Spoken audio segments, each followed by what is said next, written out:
I pledge allegiance to the flag of the United States of America and to the republic for which it stands, one nation, under God, indivisible, with liberty and justice for all.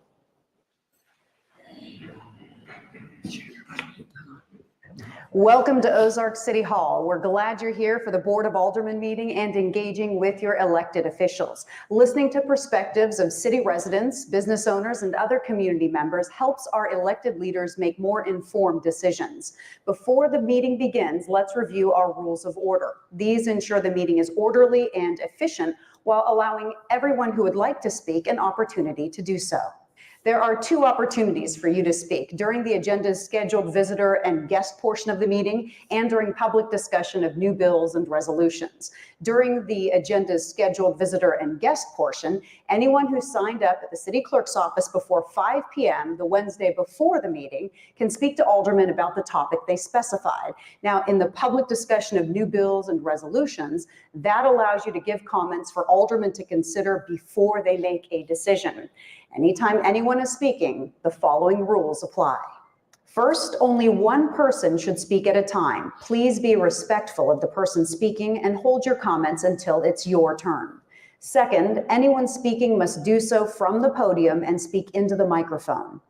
Third, you must first provide your name and address in writing to the city clerk before beginning your comments. These forms are provided near the entrance. You also must state your name and address to the Board of Aldermen using the podium microphone. Fourth, all comments should be addressed to the mayor and aldermen. Finally, all speakers have 5 minutes. A digital timer will show you the countdown. The light will change from green to flashing yellow when 2 minutes are left. It will stay yellow at the 1 minute mark. Your comment time is up when the light turns red. The mayor or alderman may have additional questions for speakers after this time limit. Occasionally, the board will invite someone to make a presentation at the meeting. This is only to give information to the board about a specific topic. These presenters will have no time limit on giving their information. This meeting will be live streamed and recorded with video and audio unless there are technical difficulties. The use of cell phones or other devices is discouraged during the meeting. Please silence your phones right now. Again, thank you for being here and engaging with the City of Ozark. The meeting will begin shortly. Okay, roll call, please. Alderman Aiken. Here. Alderman Campbell. Here. Alderman Galloway. Here. Alderman Hutchinson. Here. Alderman Metcalf. Here. Alderman Snyder. Here. We have 6 aldermen present. We have a quorum. Thank you. We have next the approval of the minutes from the August 5th regular session meeting. Any questions regarding those minutes as printed? Okay. If not, entertain a motion. I motion that we approve the minutes of August 5th. Is there a second? Second. Okay. The motion is that we approve August 5th, 24 regular session minutes made by Alderman Metcalf, second by Alderman Aiken. All in favor, do so by show of hands. And that does carry.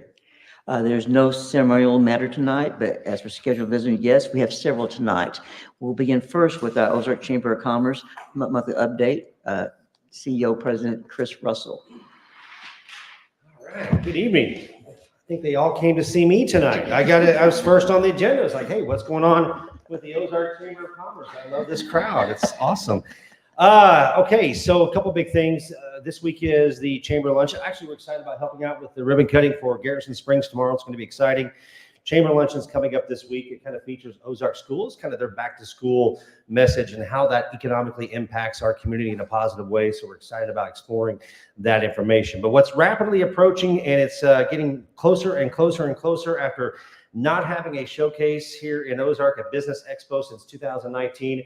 It is rapidly approaching on September the 7th, and we are doing some very aggressive marketing to encourage those in the community to attend, to sign up. We're going to have our radio commercial starting very soon. We have banners that will be going up at some point in the near future. We have our flyers, and Hayden's going to put one up, and we'll need to put one here in City Hall, and I'll leave you guys with some. But it's shaping up to be a nice event, but we still have lots of opportunity to open this up to our community to showcase. And one of the things that we've been focused on after about a 5-year gap is how do we make sure this is something that all the community organizations and businesses can be a part of? And typically at an event like this, it's really reserved for chamber members only, but we feel this is so important to our community that we have opened it up at a very reasonable price for non-members to be a part of it. We have several nonprofit organizations that are going to be a part of it. I know the Parks Department, we have booths set aside for you guys to be there, including showcasing 3 booths for whether it's the police, and I'm sure Maria's working on her plan, but the police, maybe Public Works, of course, the normal city activities, day-to-day activities. So we want to showcase that, plus other community organizations. The Sheriff's Department's going to be there. The Fire District's going to be there. We have other members of our local civic groups that are going to be in attendance. So it's going to be a really fun event, and it's over at the Ozark Innovation Center. And I can't stress enough that we need to help get the word out about this event. After a 5-year gap, it's going to take a little bit of work, and all of us working together to communicate this activity for the Ozark community. We have also at the same time, we have a job fair going on with the Missouri Career Center, so that can help benefit some of our local employers and some of our local residents. At the same time, a community blood center will be having a blood drive on location as well. We're kind of making that one fun. So if you give blood, because, you know, if you remember these showcases in the past, you could participate in the punch card, right? So if you go to certain booths, they punch your card, and then you get entered into a chance to win some from fun prizes or drawings. And we're going to make it free for anybody who gives blood that day. You automatically get entered into the drawing. So we're going to be doing that. I believe we're working on getting some bouncy houses there through the Parks Department. We're going to have free face painting for the kids, balloon animals as well, other kids' activities. So just all in all, it's shaping up to be a really fun Ozark event. But right now, as if in anything relaunching after this big of a gap, we need attendance. We need to get the word out, share it, go to the Ozark Chamber Facebook page. You can like it. We've built it on a community event at the ozarkchamber.com website, the new website. So it's really going to be a big event, and it's just a few weeks away. So, and then one other side note, you guys know that I started here in April, and you know, I came from another local community, and some people were worried about how that might shake out. I'm proud to say that I have been so embraced by this community at such a level, and I'm so excited about the mission and the vision that we're all working together for the Ozark community and the Ozark Chamber.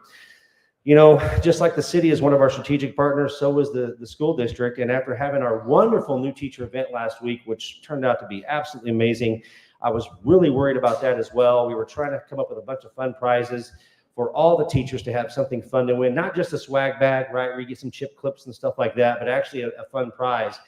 And through the help of our volunteers and some of the people in the community, goodness gracious, we had over 80 plus prizes to give away to these new teachers. And the Ozark community showed some serious Ozark love for the new teachers coming into this district. You know, a lot of them are transfers. They've been in other school districts, and they've been in other communities, and some of them are brand new teachers. I think one of the neatest moment was that Chief Matheny, he's here, but with the fire district, got to walk in with his daughter, who's a first-year teacher at Ozark Schools this year. So making memories like that was really exciting. Well, after doing that, you know, I've been a high school football announcer for 27 seasons, and the former PA announcer for Ozark was their former principal, who has moved on, and they were left with nothing to really, who was going to fill those shoes, right? Not to quote George Jones, if you know that song, but anyway, and I'm like, how amazing is it that this is all coming into the right timing? And working with the Ozark School District, what's going to be fun about this is that we're going to be able to use that Friday night platform. Yes, there's a football game on with a great band and the cheer team and all the things that happen in the school district, but also be able to use it as a platform to talk about community events, talk about things that are attracting, that are good for this city, whether it's an opening of a new park or talking about events that are coming into the downtown area, whether it's the craft show or things that we have coming up, such as the Christmas parade on November the 23rd, and to be able to use that platform on Friday Night Lights to also enhance the mission that we're all trying to accomplish. So I'm excited to say, come on Friday nights right here in Ozark, Missouri. I'll be the guy you'll hear, just varsity only. That's about all the time that I have right now is to commit to the 4 or 5 games a year. We kick off with Tiger Night coming up, well, Thursday night, the 22nd, as they introduce the fall sports, and we're having a ribbon cutting to celebrate their new athletic facility that same time that evening. Of course, you're all invited. Again, Chamber Luncheon this Thursday. We'd love to have a big turnout. I know you got a full agenda, so there's my 45-minute presentation in 3 minutes. So unless you have any questions, okay, well, we're excited. Hope to see you guys at Showcase Ozark. Thank you.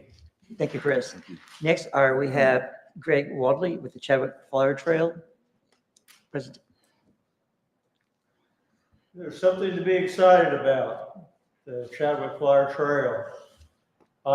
When I came up with these two things, I wanted to kind of match up the area from, sorry, you do that. All right, I want to match up the area from about Springfield Lake to Ozark.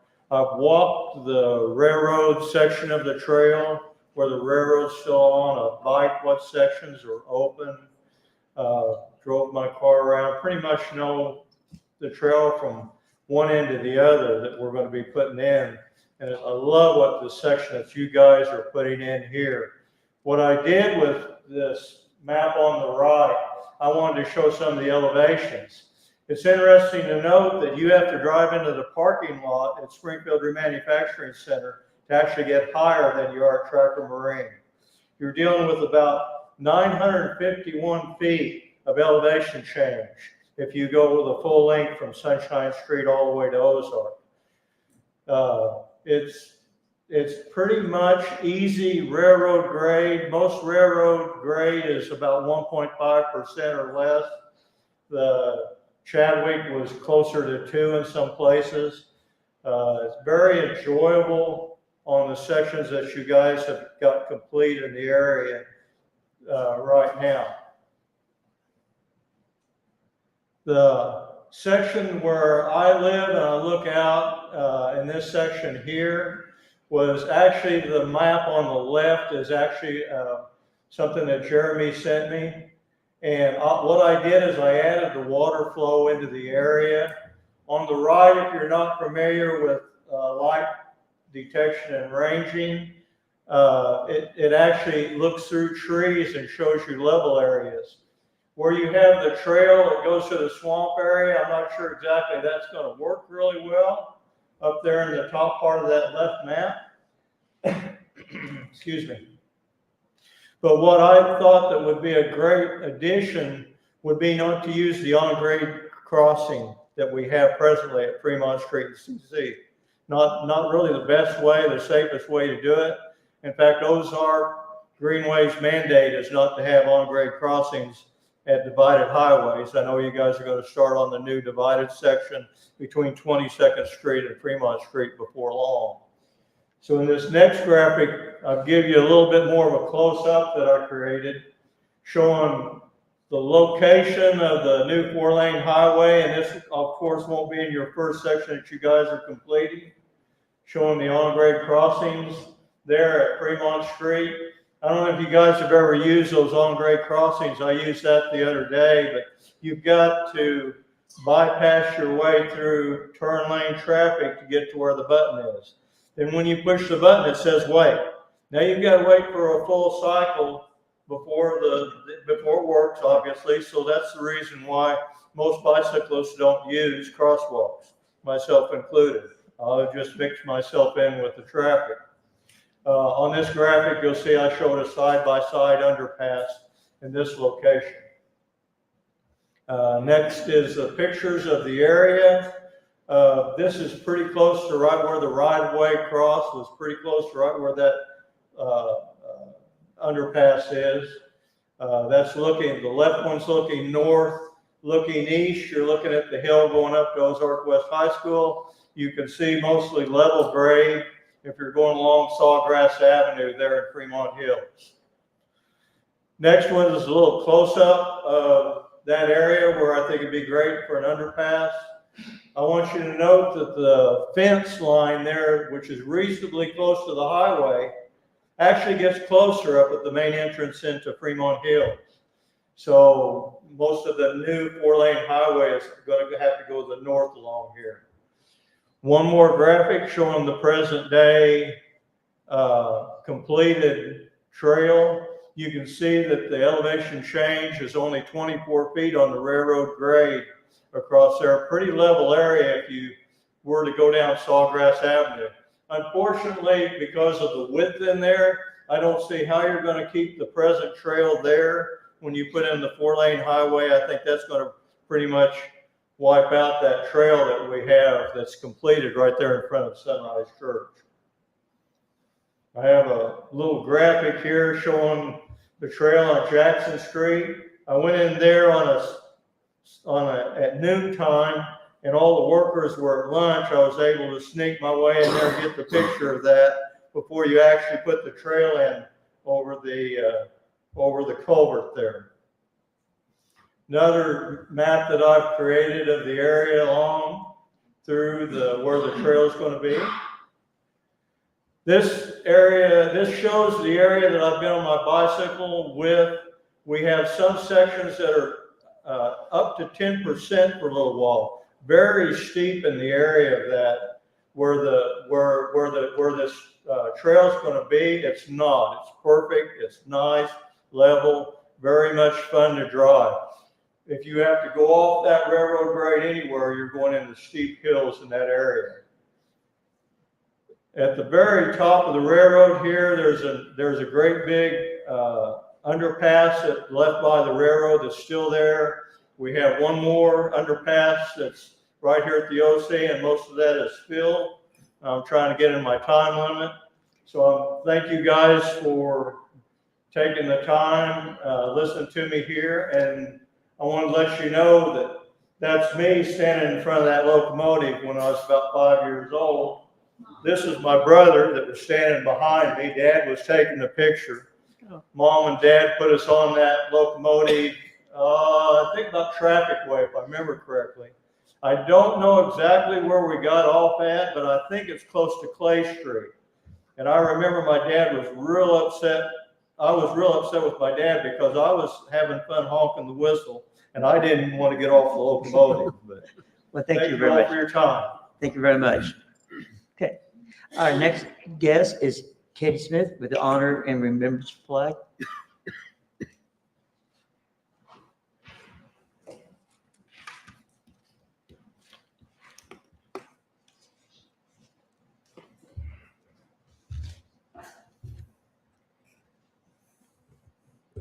Good evening.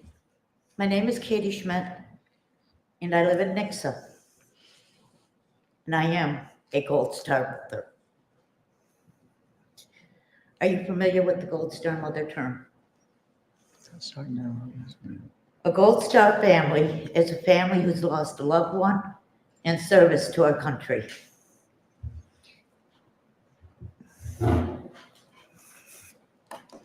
My son, Private First Class, Andrew Ridstrom, is standing here this evening with me.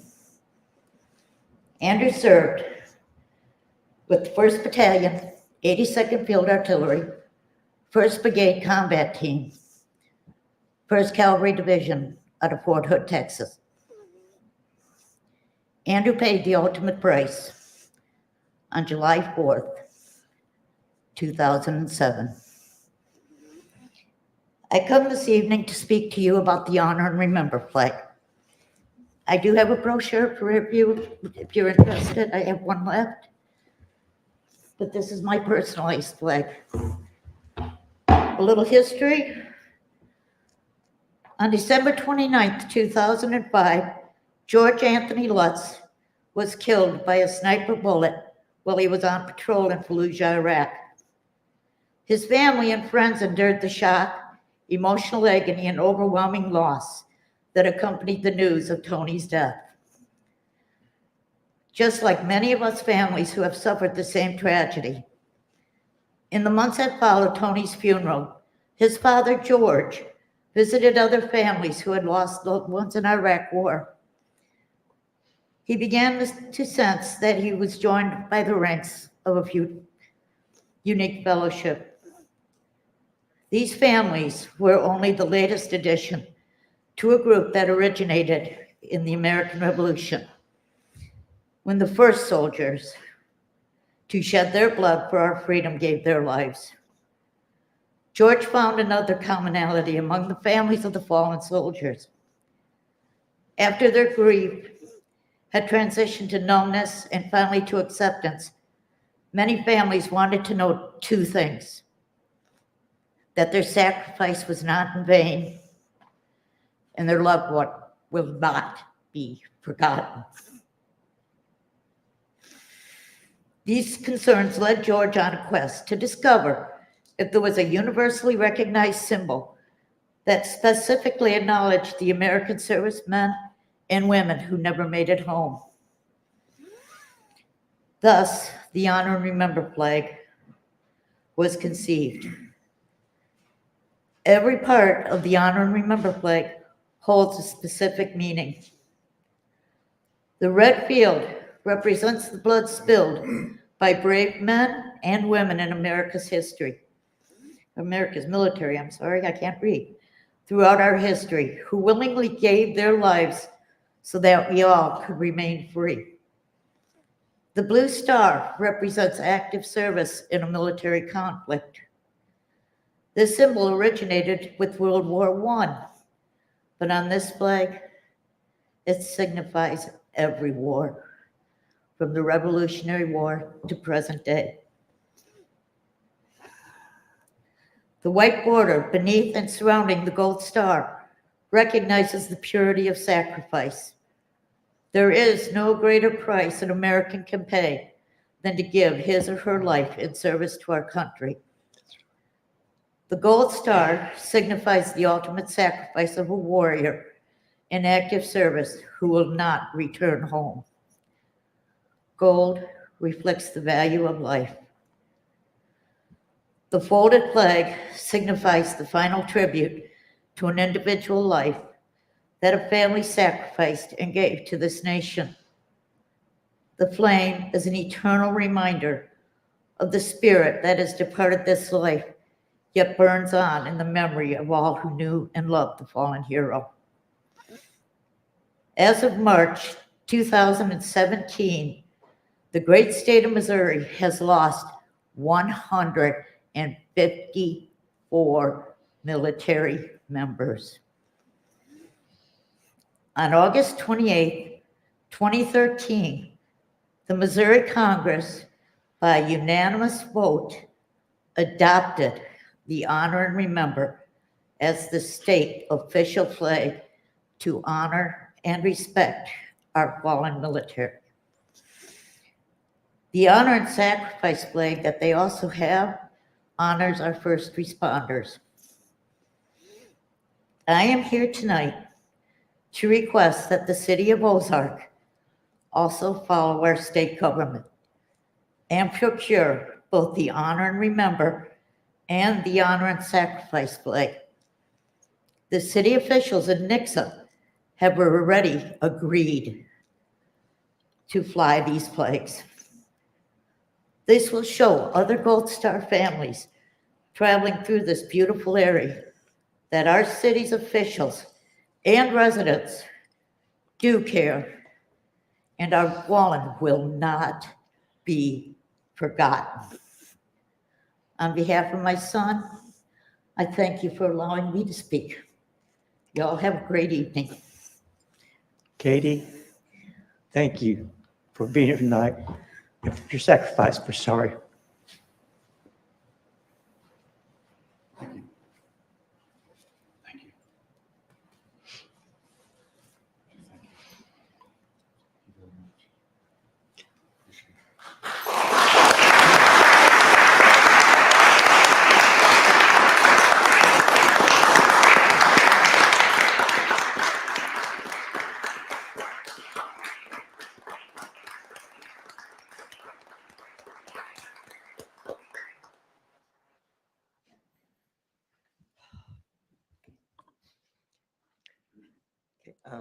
Toby, you get to follow this.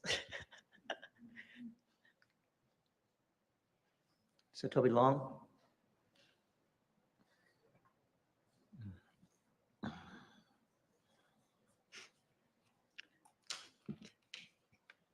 Thank you, Mayor. Toby Long, 1112 North 21st Avenue, Ozark, Missouri. I would like to ask if my wife could speak on my behalf today in response to the parents of the Ozark Tiger Sharks USA swim team. Thank you. Good evening. On Monday, August 6, 2024, the parents of the Ozark Tiger Shark swim team at the OC were informed as of that day that there would no longer be a swim team. Our team was fresh off a great long course championship meet in Topeka, where we had 9 swimmers who qualified and finaled throughout the weekend. We hope to make it evident that a unilateral decision being made such as this without regard for the true impact of this choice needs to be addressed at various levels. I believe that not only did the Parks and Recreation Director make this decision, but it feels as though the Aquatics Director did not advocate for the Ozark Tiger Sharks and maybe even contributed to this decision through their choices and or actions. These are all excerpts of emails sent to Hayden, Director of Parks and Recreation, prior to the email he sent us on August 6th. So I'll begin with a portion of my email. Our youngest, Titus, had just joined the Summer League this year, along with many other families in our area, and hopes to join the swim team this fall and continue his development as a swimmer. If there are any questions regarding the viability of this program, such as swim team, my first response is an emphatic yes. It is my opinion that our community is better with this team. If there are questions or concerns from an operational perspective, I imagine many parents who are involved would welcome some dialogue and discourse about how to move this program forward with the support of the OC. As parents, we want an opportunity to speak with you or others who make program decisions at the OC, particularly if there are questions about the feasibility of such a program such as ours. We aim to convey the value of swimming for our children, as well as highlight being particularly grateful to be in Ozark and at the OC under direction of our coaches, Tiani and Alex. Our coaches have selflessly dedicated themselves to the growing of our swimmers in our community now for over 8 years, and we stand behind them 100%.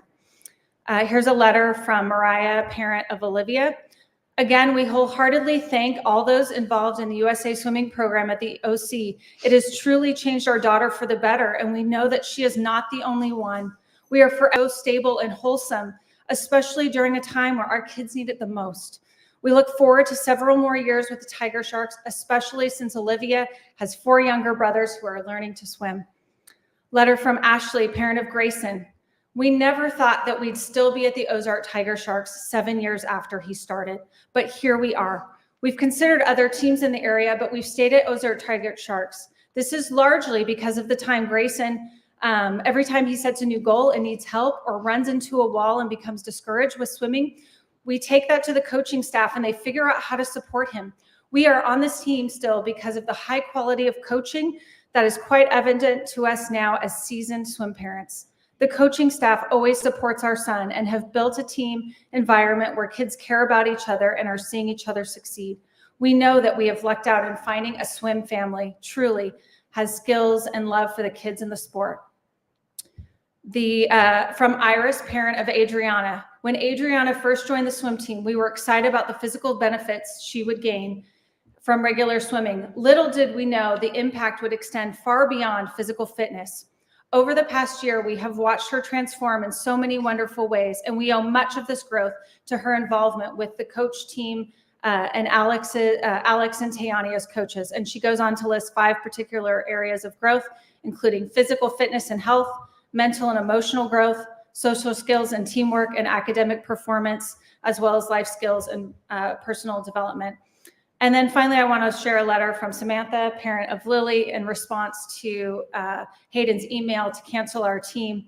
The swim team has been wonderful on so many levels. You might have gathered from all of the parent testimonials, this team has shaped these kids in so many positive ways. Coach Tiani and Alex did a great job creating a culture with a team that felt like a swim family. It is a loss for the OC.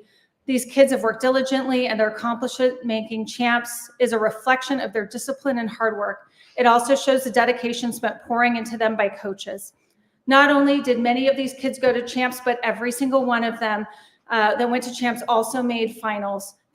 These are phenomenal swimmers. It really isn't as easy to say to the swimmers, due to unforeseen circumstances, we have decided to cancel the Ozark Tiger Sharks team, because many of them plan to go on and swim for college. So just not swimming is not an option.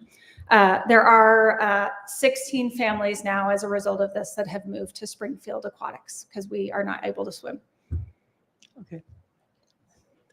Thank you. Any questions from the board? Okay. Thank you. Appreciate sharing that with us tonight. Thank you for coming here. Thank you. Okay.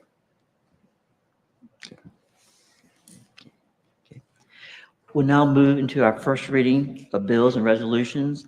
And of course, at this time, they will be open for public discussion. We're going to begin with item number 1, which is bill number 3586. Your Honor, I move that we place bill number 3586 on its first reading by title only. Okay. Second by, Second. okay. The motion is to place bill number 3586 on its first reading by title only. The motion was made by Alderman Campbell, second by Alderman Aiken. All in favor of voting on this motion to discuss bill number 3586, do so by show of hands. And that does carry. An ordinance approving and setting the tax levy for the city of Ozark, Missouri for the 2024 tax year. Any comments from our city clerk, since this was your, I can speak to this. As a municipality, we have to set our tax levy every year. We will pass this by ordinance, and then we will file it with the county clerk, who will then provide it to the Missouri State Auditor's Office. That deadline is August 29th. So we have to have this passed and filed with the clerk by then. There isn't any change in the levy this year. It's the same as it's been the last probably 2 to 3 years. okay. Any questions from the board, council members?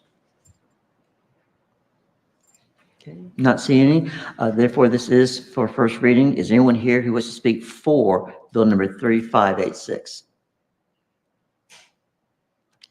I'm not seeing movement. Anyone here against bill number 3586? Okay.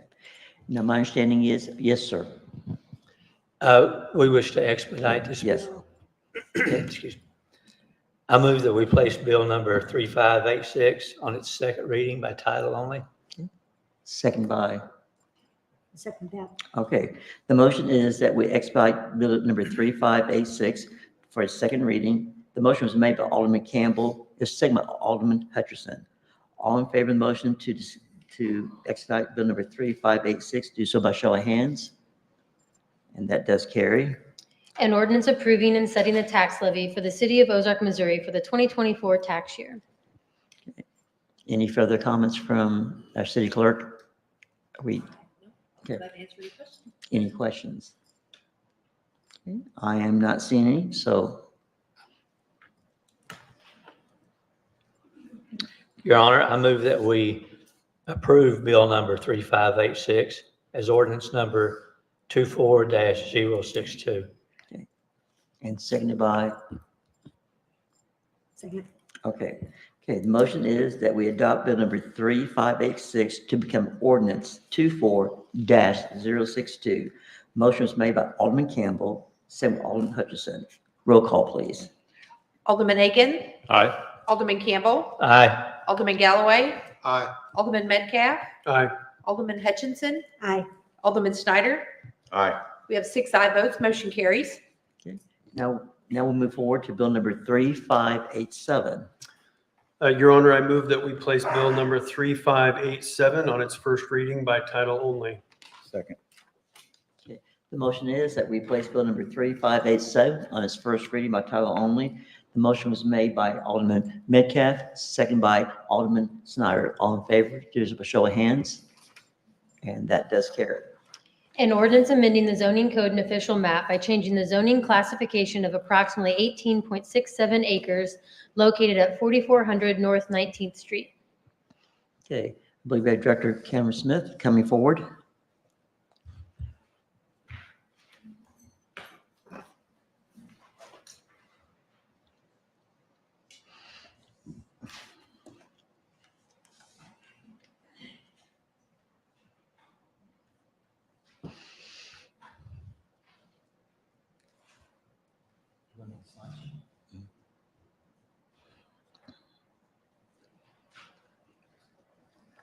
Yes, this is the amendment for a rezoning from C2 General Commercial to GMU General Mixed Use. This is the existing ball stadium property. You can kind of see the enlargement area, Highway 65 on the west side, Highway JCC to the north, and then to the south is on down toward the tracker and the 14 exit. And then enlargement to the east there on the screen. The applicant would like to add additional supporting buildings to the existing use. The current C2 zoning will not accommodate the additional buildings, as a primary structure on this property. However, general mixed use would allow additional buildings to develop on this parcel for additional amenities to the site. The surrounding zoning is commercial to the north, commercial to the south, and then across Highway 65 is commercial as well, and then to the east is residential. The property is currently serviced by water and sewer at this time, and then as additional development would occur on this parcel, new hydrology reports for stormwater and traffic studies would be required to be submitted to see what additional improvements would be warranted. In looking at the guiding factors, the findings of facts from the zoning and the comprehensive plan, number one, the relatedness to the comprehensive plan, one of the goals that was identified was provide the opportunity for future growth, and then also manage this growth. The rezoning would allow opportunity for additional development on this parcel, thus allowing more density on an already developed site, as well as adding additional opportunities to the citizens of Ozark. One of the economic development goals as well was attract new businesses and visitors to the city. This request would provide additional businesses for that attraction of people coming to recreate in our area. The future land use map did recommend a parks, recreation, and open space to this parcel. The requested zoning would allow the property to continue that use, as well allow for additional parks and rec and amenity supported services. Number two, the existing uses of the property within the general area and the property in question. The existing uses surrounding the property include vacant land to the north, residential to the east, commercial to the west and south. The rezoning of GMU would allow for additional development that would complement those uses within that area. In addition, the presence of Highway 65 on the outer corridor would be an additional amenity to help support development of this parcel. Number three, the zoning classification of the property within the general area and the property in question. Again, the requested zoning of GMU would align with the existing zoning classifications in the surrounding area. Number four, the suitability of property in question to uses permitted under existing zoning. The current use of the property is suitable for the existing zoning of C2 general commercial. However, the property be further developed on the same parcel would need to be rezoned to the GMU to allow the additional development for future developments in a cohesive way. And then five, the trend of development, if any, in the general area of the property in question, including changes, if any, to take place in the present zoning classification. There has been interest in additional development in the area, such as expansion to the north and to include recreational commercial uses, to the south, expanding the assisted living area, and further south in a more recent annexation of a commercial zoning of a 50-acre parcel. This is the first meeting, property application require a neighborhood meeting. The applicant did present the findings of that meeting. The neighbors noted concerns. The primary concern that was conveyed to staff was the noise. Also, there were concerns of stormwater management, concerns of low-income housing and apartments being constructed, and then concerns about bus parking and the maintenance activities on site. What staff has noted, those first two findings, those are existing conditions that occur regardless of the zoning application. The third item about the low-income housing in the apartments, staff is not aware that that's proposed from the applicant. And then the concerns about the bus parking, that it's an existing ball stadium. Naturally, there's probably going to be some bus parking in that area as either teams come and visit. And then the maintenance activity is something we'll definitely be looking into. The applicant's representative did respond. They noted at the time the application is just requesting the rezoning. Concerts are unknown at this time as well. Future development requires stormwater management. Existing stormwater concerns are to be related to the applicant's property, as the concerns noted in the meeting seem to be upstream of this property. At this time, there are no current plans, as I mentioned, for low-income housing or apartments. Staff did recommend approval based on the findings of the report. The Planning Zoning Commission recommended approval as well. And I will note that at the Planning Zoning Commission meeting, there was no citizens speaking on behalf of this application. With that, we'd be happy to answer any questions. Alderman Campbell. What type of buffering would take place between this property and the residential to the east? Let me get back to the exhibit. So staff looked at the buffer yard, took some photographs. It's in the staff report. There is an existing buffer yard there that accommodates the requirement by zoning code in the ordinances of the required buffer. So along that eastern side, there is a strip of buffering of green space and planted trees that are mature at this point. There's an existing parking lot area. To increase and require an additional buffer yard, you'd be taking away some additional potential parking. However, the existing buffer yard that's in place now does accommodate the code requirements. Thank you. Okay. Anyone else? Okay, I'm not seeing any. Since this is first reading, at this time I'm going to open to the public.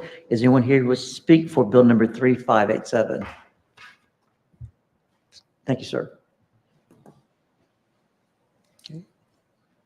Okay. What? Hi, my name is Caleb Freeland. My address is 3213 Southwest Bypass. I'm the civil engineer on the project. So as Mr. Smith had mentioned, we did hold a neighborhood meeting for this rezone. So we had 22 of the neighbors show up, and their primary concerns were related to the noise and the stormwater. And to those concerns, as Mr. Smith had mentioned, the noise is somewhat unrelated to the zoning. And for stormwater, we will be, for any future development, designing it to meet the City of Ozark's standards for detention and water quality. Are there any questions from the board? Yes, ma'am. Were there no questions about the lighting, how the lighting would be impacting the neighborhoods? No, that did not come up in the discussion. How will the lighting be impacting the neighborhoods? So I do know with lighting standards, they'll be directed to avoid pointing towards the residential lots so as to not to disturb those property owners. Okay, thank you. Yes, sir. Alderman Campbell. Could you have Mr. Smith come up? I've got a question that probably he needs to answer. Yes. Director Smith? Will the lighting be required to meet our dark sky ordinances? Based on the ordinance, yes, any additional new lighting would be required. However, the existing lighting would be exempt from our new ordinance. So what's there is there, and what's new would not add to light pollution. We'd have to evaluate the new lighting, but yes, the new lighting on new facilities, new buildings, additional parking lot lighting, if occur, would have to accommodate and to meet the requirement of the new ordinance. But again, the existing lighting that is there from the Ball Stadium today would be exempt from that ordinance. Okay. Yes, ma'am. One question about the buffer. I know you said it's already existing there. Will there be a review of it to see that it's healthy and strong and there are no gaps in that buffer? Our initial review of that did confirm it was already meets the existing ordinance requirement. Thank you. Alderman Campbell, are you? Oh, okay. I'm sorry. Oh, no, you're fine. I just want to make sure I didn't miss you. Okay. Anyone else? Okay. Anyone here to speak for bill number 3587? Okay. Anyone here who is against bill number 3587 wish to speak? Yes, sir. Good evening. Thank you, Mayor, Councilman. My name is Matt Goforth. I'm one of the owners at the complex of what everybody affectionately calls the Old Duck Stadium. Thank you so much for giving me some time to make a few comments or whatever. It's our vision to add some additional businesses out here. So you're for the proposal? Correct. Oh, okay. Just make sure we're on the same page. You're fine. Yeah. Just wanted to come up and just say a few words before the floor was closed. It's our vision to create some legacy and additional businesses in the area, some additional development with regards to this parcel, and to drive additional traffic and jobs and prosperity to this particular amenity to the community that we feel like has been dormant for so long. We look forward to that opportunity and working with all of our neighbors around it to make it as successful as we possibly can. Thank you so much. Any questions? Okay. Thank you very much. Thank you. Okay. I'll say one more time. Is anyone here against bill number 3587 that wishes to speak? Okay. I'm not seeing amendments, so I'm going to close it to public discussion at this time. Any final comments from the board? Okay, not seeing any. Bill number 3587 will be held over to a future meeting. Now we're going to move to bill number 3588. Your Honor, make a motion to place bill number 3588 on its first reading, please. Okay, if there's a second. I second that motion. Okay, the motion is to place bill number 3588 on its first reading by title only. The motion is made by Alderman Snyder, second by Alderman Hutcherson. All in favor of voting on this motion to discuss bill number 3588, do so by show of hands. And that does carry. An ordinance authorizing the city to enter into a contract with Reinhold Electric Incorporated for general electric services. Okay, my understanding, Director Hayden will be speaking. Good evening. We have two bills before you this evening for General Electric Services. The first is with Reinhold Electric, Inc. The goal in these two bills is to provide an avenue for our departments to answer concerns when it comes to electrical matters in a timelier manner. We went out and requested a proposal from various electrical companies. We did a walkthrough. Those companies came not only to the OC, which is our emphasis, but they visited the Brick Street building as well as City Hall. Those contractors basically provided their hourly rate, their materials markup, various items, which you might be able to see on the bid tab. Ultimately, we went with two different options for two different reasons, which would be presented or used in different ways. The first one that you see this evening is Reinhold Electric. They came in with the lowest materials markup. They are also one that we have worked with pretty extensively, as they often do have the lowest bid on some work. They did receive our contract last month for the lighting repair at our pool. I'm happy to answer any questions on this contract with Reinhold Electric. Okay, any questions for Director? Okay, I'm not seeing any. Thank you, sir. Again, first reading. Is anyone here who wishes to speak for bill number 3588 from the public? Okay, I'm not seeing motion. Anybody here opposed to bill number 3588 that wishes to speak? Not seeing any. I'm going to close to public discussion. Final question from the board. Any final comments regarding this bill? I am not seeing any. Therefore, bill number 3588 will be held over for a future meeting. We're now going to move on to bill number 3589. Your Honor, I make a motion to place bill number 3589 on its first reading by title only, please. I second that. Okay, the motion is to place bill number 3589 on first reading by title only. The motion was made by Alderman Snyder, second by Alderman Hutcherson. All in favor of voting on the motion to discuss bill number 3589, do by show of hands. And that does carry. An ordinance authorizing the city to enter into a contract with Bills Electric Incorporated for general electric services. Okay, and we'll welcome back Director Hayden again. It feels like deja vu. This is a similar contract with Bills Electric, Inc. They had different things that stuck out generally when it came to the hourly rate. And we did consult, I failed to mention that, with all the city departments. Bills Electric is one that I believe that Public Works spoke out in favor of, as they had worked with them in the past as well. Their hourly rates are a little different, a little bit lower, but their materials markup is a little higher. So depending on the job, they'll be an advantageous contract to use. Okay. Any questions for Director? I'm not seeing any. Thank you, sir. Thank you. Again, first reading. Is anyone here who wishes to speak for bill number 3589 from the public? Okay, I'm not seeing anyone. Anyone here who would speak against bill number 3589 from the public? Okay, not seeing movement. I'm going to close it to public discussion. Board, final comments. Any questions before we move on? I'm not seeing any, so therefore bill number 3589 will be held over a future meeting. We're now going to move on to bill number 3590. Your Honor, I make a motion that we place bill number 3590 on first reading by title only. Okay. And second by? Second. Okay. The motion is to replace bill number 3590 on first reading by title only. The motion was made by Alderman Aiken, second by Alderman Campbell. All in favor of voting the motion to discuss bill number 3590, do so by show of hands. Okay. And it carries. An ordinance authorizing the city to enter into a contract with Eisler Demolition LLC for demolition of the Finley Valley Standpipe. Okay, now we're going to welcome Director Parson to the platform. All right, good evening. Several of you have seen these projects presented in the past in some of our master plans, but I want to kind of refresh your memory a little bit. We recently went out for 2 bids. One of them was directly related to, is it working? Yeah.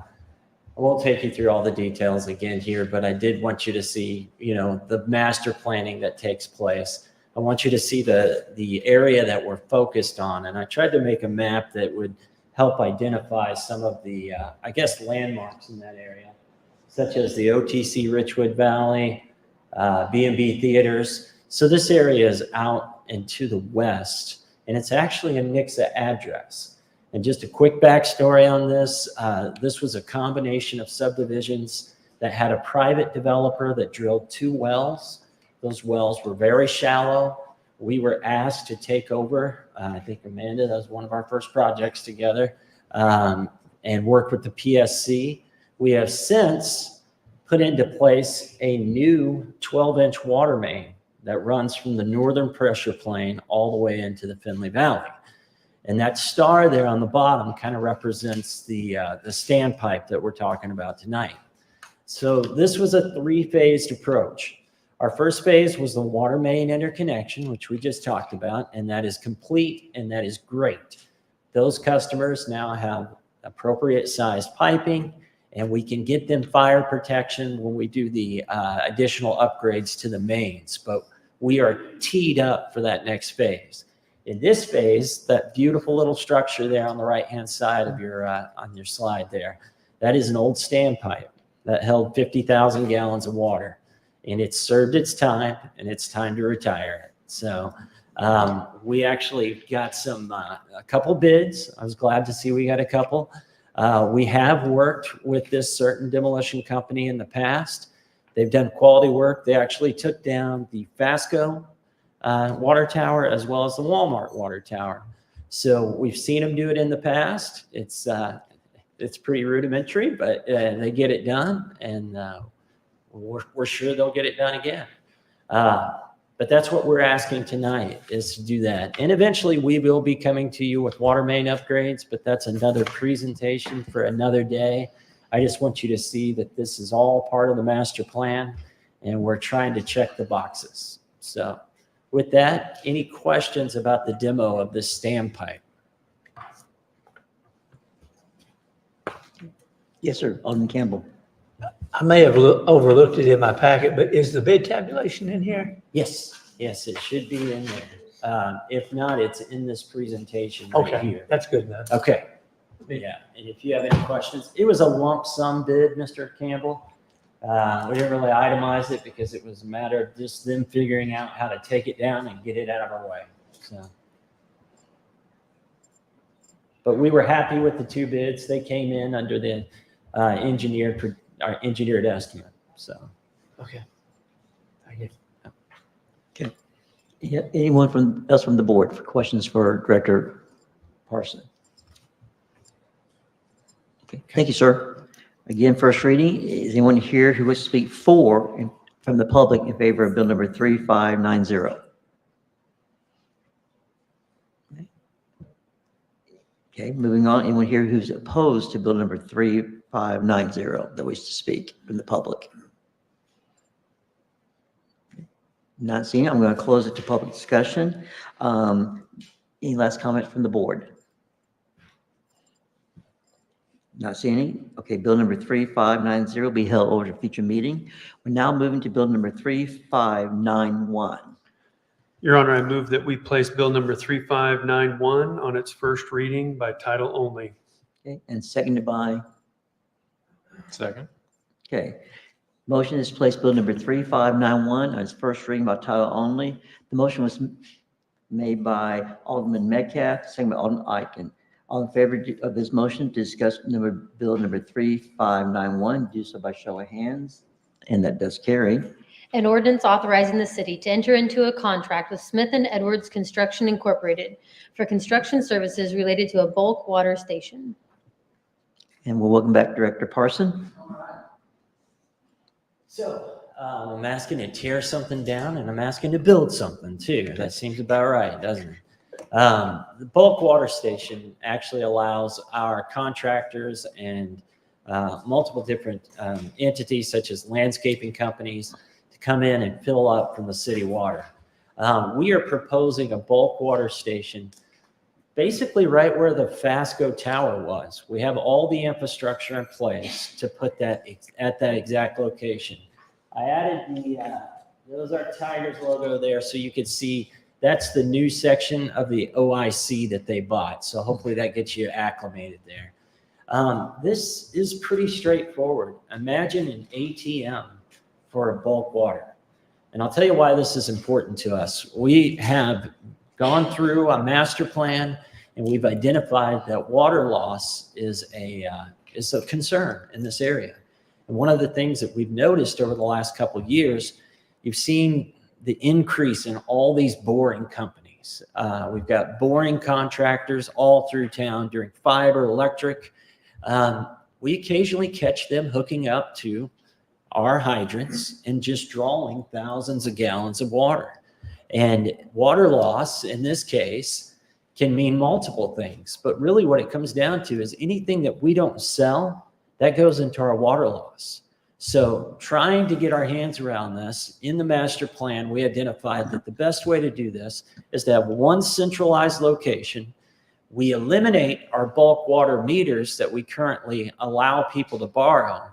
And then this allows us, and I'm telling you, it's like an ATM. You just drive up with your credit card, purchase the water, get a receipt, and you're gone. And we're so well set up there with the sizing of our pipe and everything that they can fill up in a hurry and get out. And I think that will substantially help our water loss. So that's what we're proposing tonight. We got 3 bids. You might notice the name on that. We're very happy with that bid as well. We actually, going into this, didn't know much about it. We budgeted over $100,000 based upon engineered projections at the time. We're happy to say that it came in at 62. So. Okay. Yes, sir. Alderman Snyder has a question. Will the installation of that project impact at all, I mean, anything at all with our police firing range? No, sir. No, sir. This is well to the north of that, closer to U.S. Automotive in that area. Okay, thank you. Yeah. Okay. Okay, I have no. It was close. Let's go, ladies first. Alderman Hutcherson. Just a quick question. Do you have an estimate of how long it'll take to pay for itself? Yeah, we were talking about that this afternoon when we had our Board of Aldermen meeting. I think with the rate at loss that we're looking at somewhere between 5 and 7 years on the ROI. So that's relatively quick. We ran the numbers this afternoon, and I think that will be a really worthwhile investment. Thank you. Okay. Yes, sir. Another estimate question. Can we quantify the water loss, at least estimate? So right now, the acceptable water loss for the DNR is in the 10 to 12% range. Our water loss when we just did our master plan was at 20%. And again, that can be a multitude of factors. All of those can factor into it. We identified the actual theft of water. And I will say that we've gone out and we've seen this in action. We actually have 2 cases in the city of Ozark right now where we're prosecuting people for stealing water. So it really does happen. But we're hoping to get to that 10 to 12% threshold. But we're going to attack that in a variety of different manners. Okay. Campbell. So kind of 2 questions, and I'm still trying to figure out how to ask it in my mind. Okay. But, so I see Public Works being involved because you hire contractors who may need to use bulk water. Right. And will you include this in the verbiage of their contracts? The fact that they can, I guess we need to publicize the fact that we have bulk water. We will publicize it, and we've made a concerted effort with the police department as well to try to identify those that are, just pulling up to a hydrant and letting them know that we're going to offer this bulk service. Okay. And please know that ourselves, as the city, if we need to fill up any of our water sources, we will also have an account which will then calculate that water, which will further help us with that loss percentage. Right. And I guess the other part may apply to planning and development. Okay. If Mr. Smith could step up. So a lot of bulk water our developers use to keep dust down on property. That's about the only thing I can think of, probably. Will you be making them aware of this, or how? And it may be too soon to be asking that question. I understand that. I'm just throwing it out there. Definitely will coordinate with Public Works, as they'll be kind of the caretakers of this. And on all projects, we do team and work together. So yes, any private entity that needs water for that dust pollution, whatever, we would be making them aware of this as well. I imagine that once this is up and running, there'll probably be kind of a communication outreach of letting people know as well. But yes, definitely on any project, we would make them aware of this as well. Okay. Thank you. Okay, anyone else? Okay. Thank you. Since this is first reading, we'll, at this time, is anyone here who wishes to speak for bill number 3591 from the public? Okay. Anyone opposed to bill number 3591? Okay, I will close it now for public discussion. Final comments from the board. Any questions? Okay, bill number 3591 be held over for a future meeting. We now have resolution number 2008, which we're going to now discuss. Your Honor, I move that we place resolution number 2008 on its reading by title only. And seconded by? A second. Okay, the motion is to place resolution number 2008, and the motion was made by Alderman Aiken. It was seconded by Alderman Metcalf. All in favor of voting on the motion to discuss resolution 2008, do so by show of hands. And that does carry. A resolution by the Board of Aldermen of the City of Ozark, Missouri, supporting the city's future application for grants available through the Ozarks Transportation Organization. And we'll welcome back Director Parson again. All right. Well, you experienced a really good presentation earlier tonight about the Chadwick Flyer, and you can see the excitement in the community. I won't go you through all of these slides because we just went through them last week, but I will just pull up a couple of, there we go, a couple of the preliminary drawings that we have in place. What we're asking for tonight is to go after a grant. You're basically asking for the authority to apply for a grant with the OTO to connect our northern corridor, or the Highway CC corridor, with a combination of trails and sidewalks. And this would tie in directly to the section of trail that Mr. Wadley spoke about so passionately. So this is a project that we have in the works. We actually have a second reading tonight about the design contract. What I'm asking for is the permission to go after this grant to help subsidize some of the cost and continue to build out our linear park network. Okay, questions? Is this like 80-20 as normal, or? Yes, this would be an 80-20. Okay, I'm not seeing any. Again, because we do have open this public discussion. Is anyone here who's in favor? Speak for resolution 2008 from the public tonight. I'll open up. Okay. Anyone here who is against resolution 2008 wish to speak? Okay, I will close at this time public discussion. Okay. Any further comments from the board?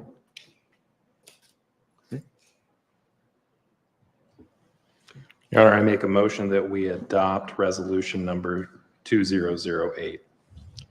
Second by? Second that. Okay, the motion is that we adopt resolution 2008. The motion was made by Alderman Atkin. It was seconded by Alderman Metcalf. All in favor of voting on this motion to approve and to adopt resolution 2008, do so by show of hands. And it does carry. Okay. Now we're going to be moving into our second reading and final passage of bills.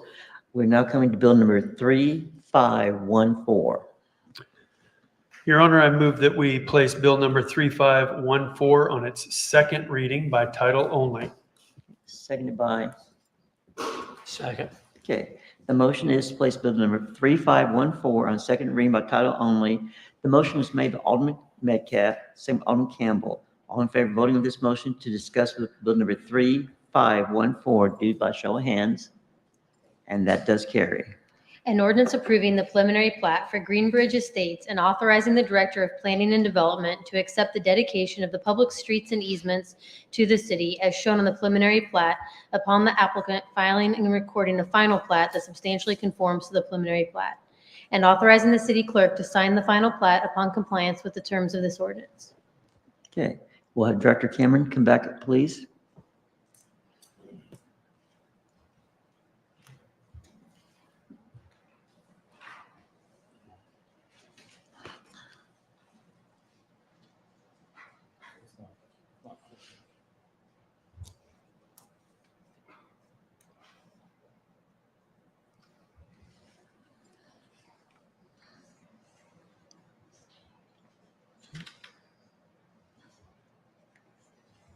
All right, just to do a recap from the last time the board had seen this back in December.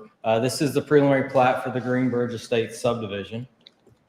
Just proximity where it's at, Greenbridge Road, Riverside Road, just south of the old Riverside Inn property, kind of that along the Finley River corridor, just north of downtown.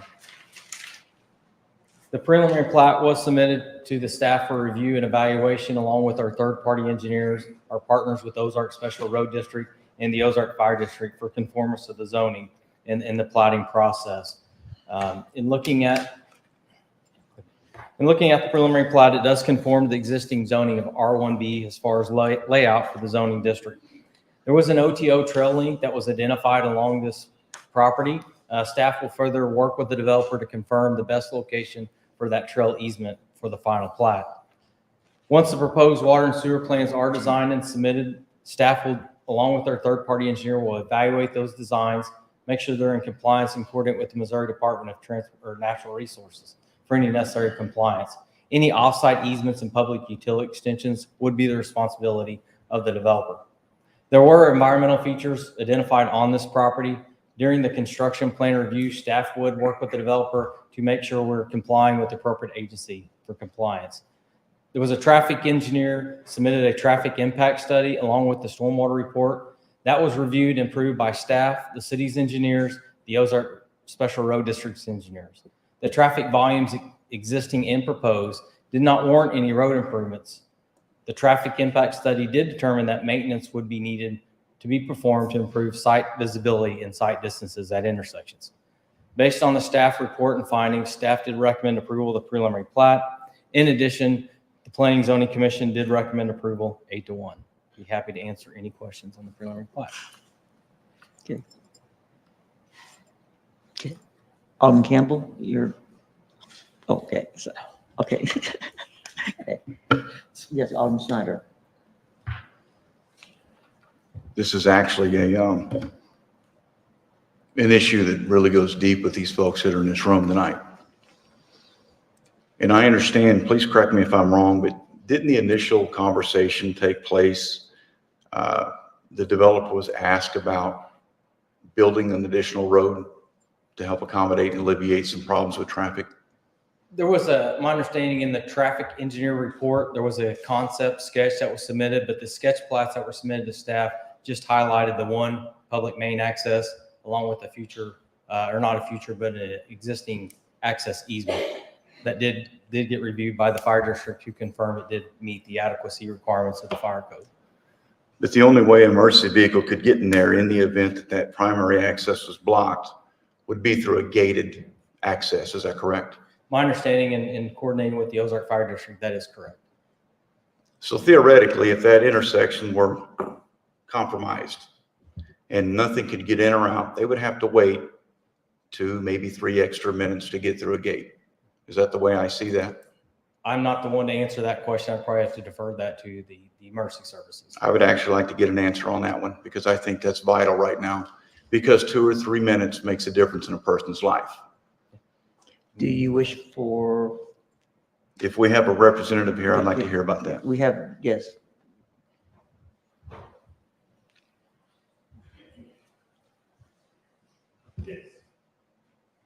Jeff Owens, Assistant Chief for the Fire District. Yes, sir. In the event that you had to get into a gated access that's being proposed like this, how much extra time would it take? With the crews that we have, it only takes less than a minute for them to get out and use the key for the Knox box that would be added to that gate. On For- top for of the, our access. is that on, I'm not putting you on the spot again, but is that on top of the response time as well? That would be added to the response time, which around there, if the road is blocked, we would probably have to go around, I believe it's, correct me if I'm wrong, Commerce Street, or there's another road over there. So we would have to go around if Green Bridge was blocked there.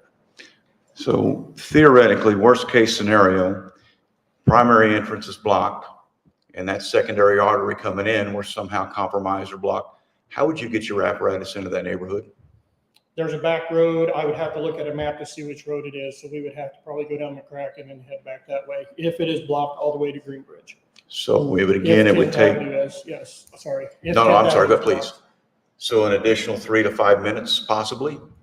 I would have to look at the times on it. I don't know for sure on what that would be. You guys are heroes, okay? And that's the way I look at all Mercy personnel. But to these folks, you're heroes too. But in order for a hero to do the work, they have to be able to get in and do hero work. Correct. And I do not believe that is a good thing that we have going right here. I appreciate your time and your answer on that. Your Honor, I'd like to continue without him, please. Okay, Thank you very much. Yes, sir. You see, you had another question? I do. I'm going to continue on here because these folks are in here because of their quality of life. And I appreciate that, each and every one of you.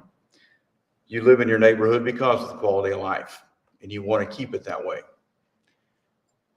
We tried to remedy a situation that came forth back in December by the addition of an ordinance to help alleviate some problems here. And from my conversation with those folks in your community, there has been litigation tossed out there. That word litigation, you know, kind of a darned if you do and darned if you don't, okay? I will tell you now, you're worth my fight. That's the way I see it. And that's David Snyder.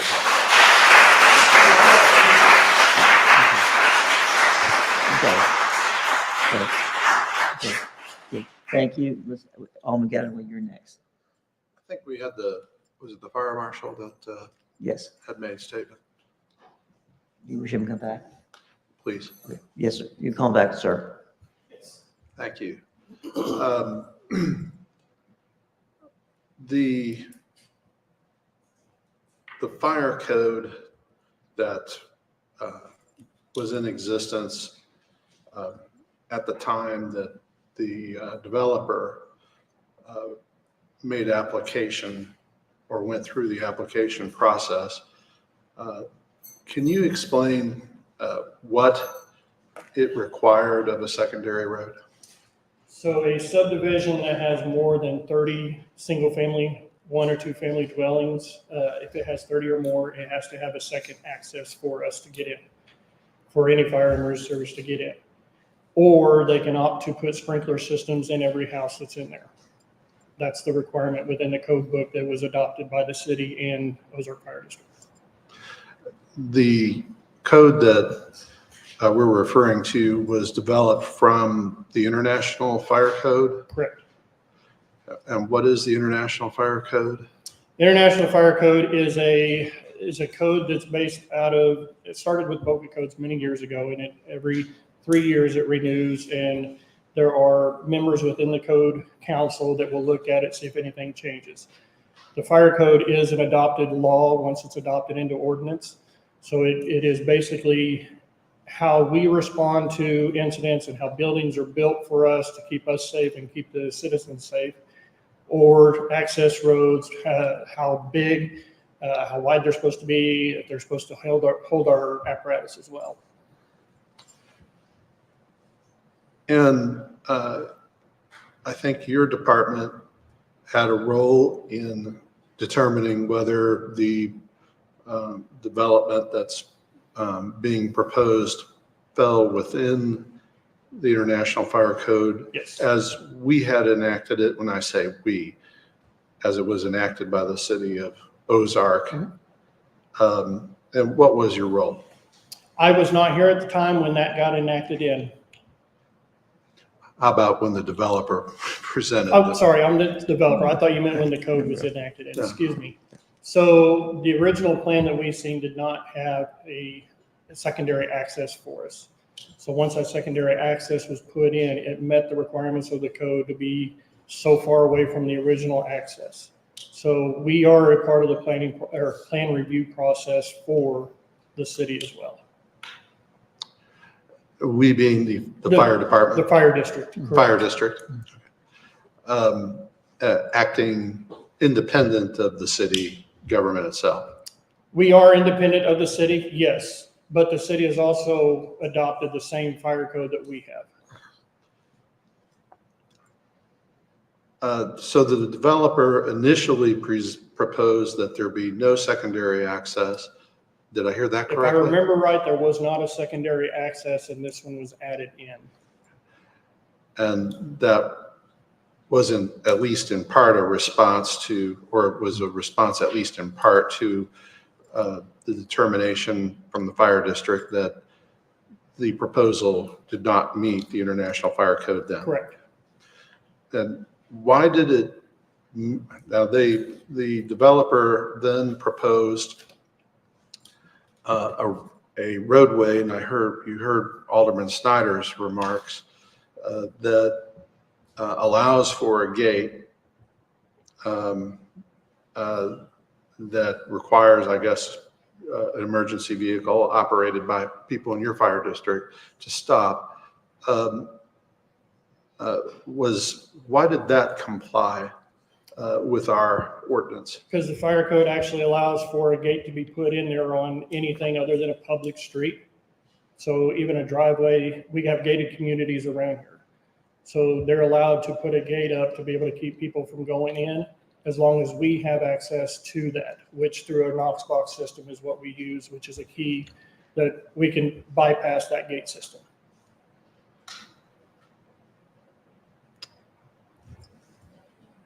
And I think that it's been said, and certainly I've heard it in these corridors for years since I've been on the board, that the city administration had at least believed that we had required a secondary street that was not gated, but in fact, in your review, you determined that the ordinance really didn't require that. Am I correct there? I was not reviewing the ordinance itself. I was going off of what the fire code requires, which, like I said, is a secondary fire department access. Okay.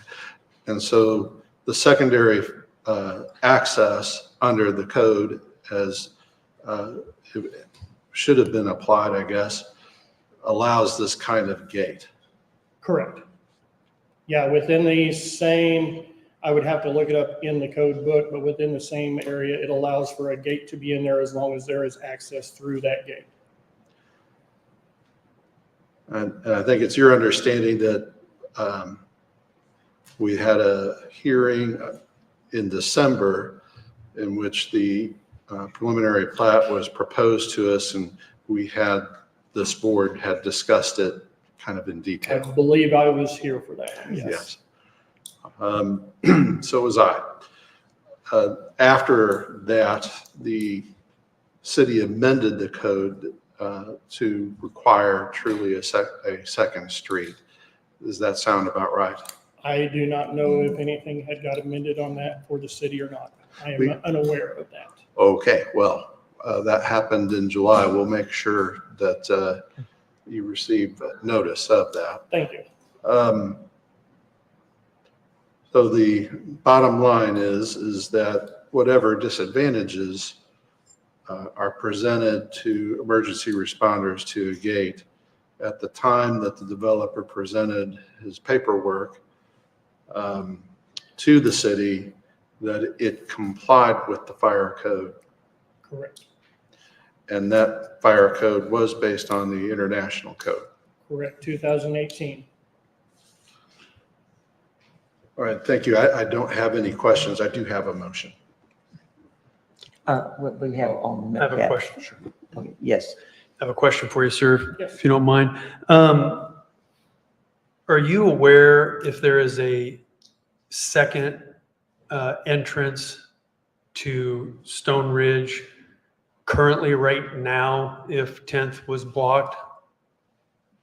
Is that the one to the west of Greenbridge?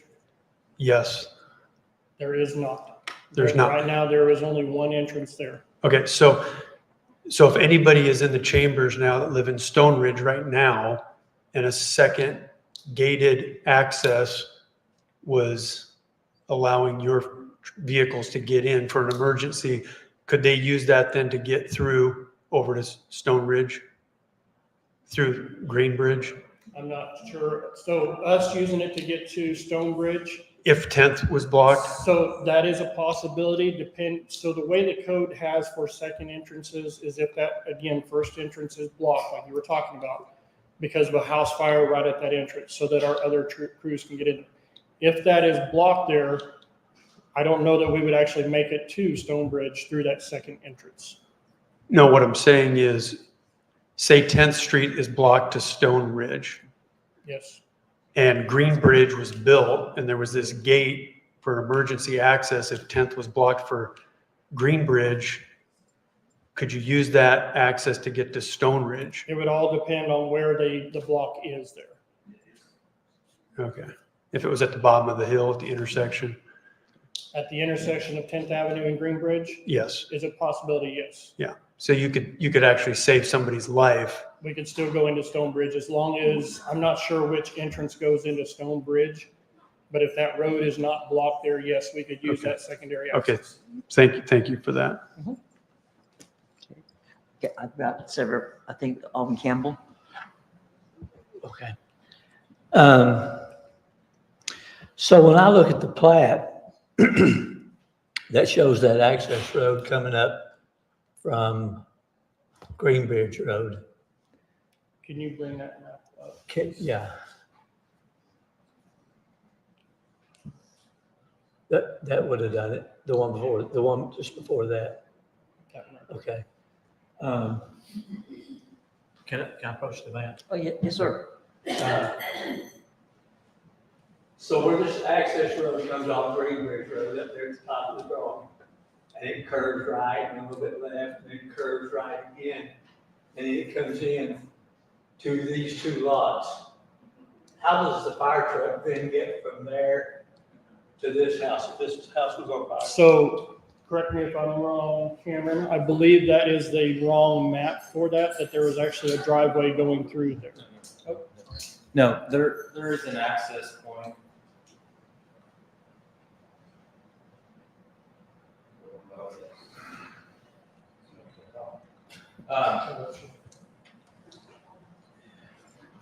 Back to that map. Go back to that. So there's an access easement here for the existing resident, and there's an additional access that goes up to this road. So this access will be completed all the way to the public street. I feel like if that's what we're voting on, we should have it in our packet. What we have in our packet is that right there. That's the same map. So on this preliminary plat, it shows this access easement all the way to the public street. If I understand you correctly.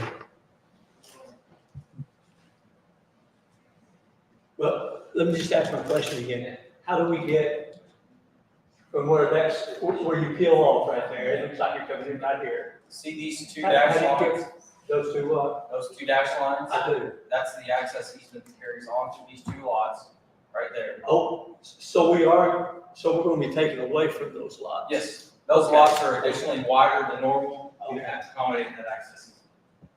That answered my question. Okay, Alderman Hutchinson. And maybe this question isn't for you, but I do have a question about, say, 3 years from now, that access, if it's just an emergency access, it's not paved or anything else, who is going to ensure that it's still accessible? Will that be the fire department's responsibility to make sure that they can still Through get the up fire there? code, it has to be maintainable, so it has to be able to hold our apparatus, it has to be plowed, so the developer or whoever has that land will have to maintain it. Okay, so it would be the HOA would be responsible. If it's an HOA, I'm not exactly sure what's going on for the HOA. Okay. Alderman Galloway. Yeah, I didn't have any more comments. By the way, thank you. Thank you For for very being much. here. I did have a motion unless there were further board comments. I move that we open the hearing to the public. And the reason why I make that motion is that the first reading occurred in December. And we are now in August. A couple members of the board have not heard what was presented at that hearing.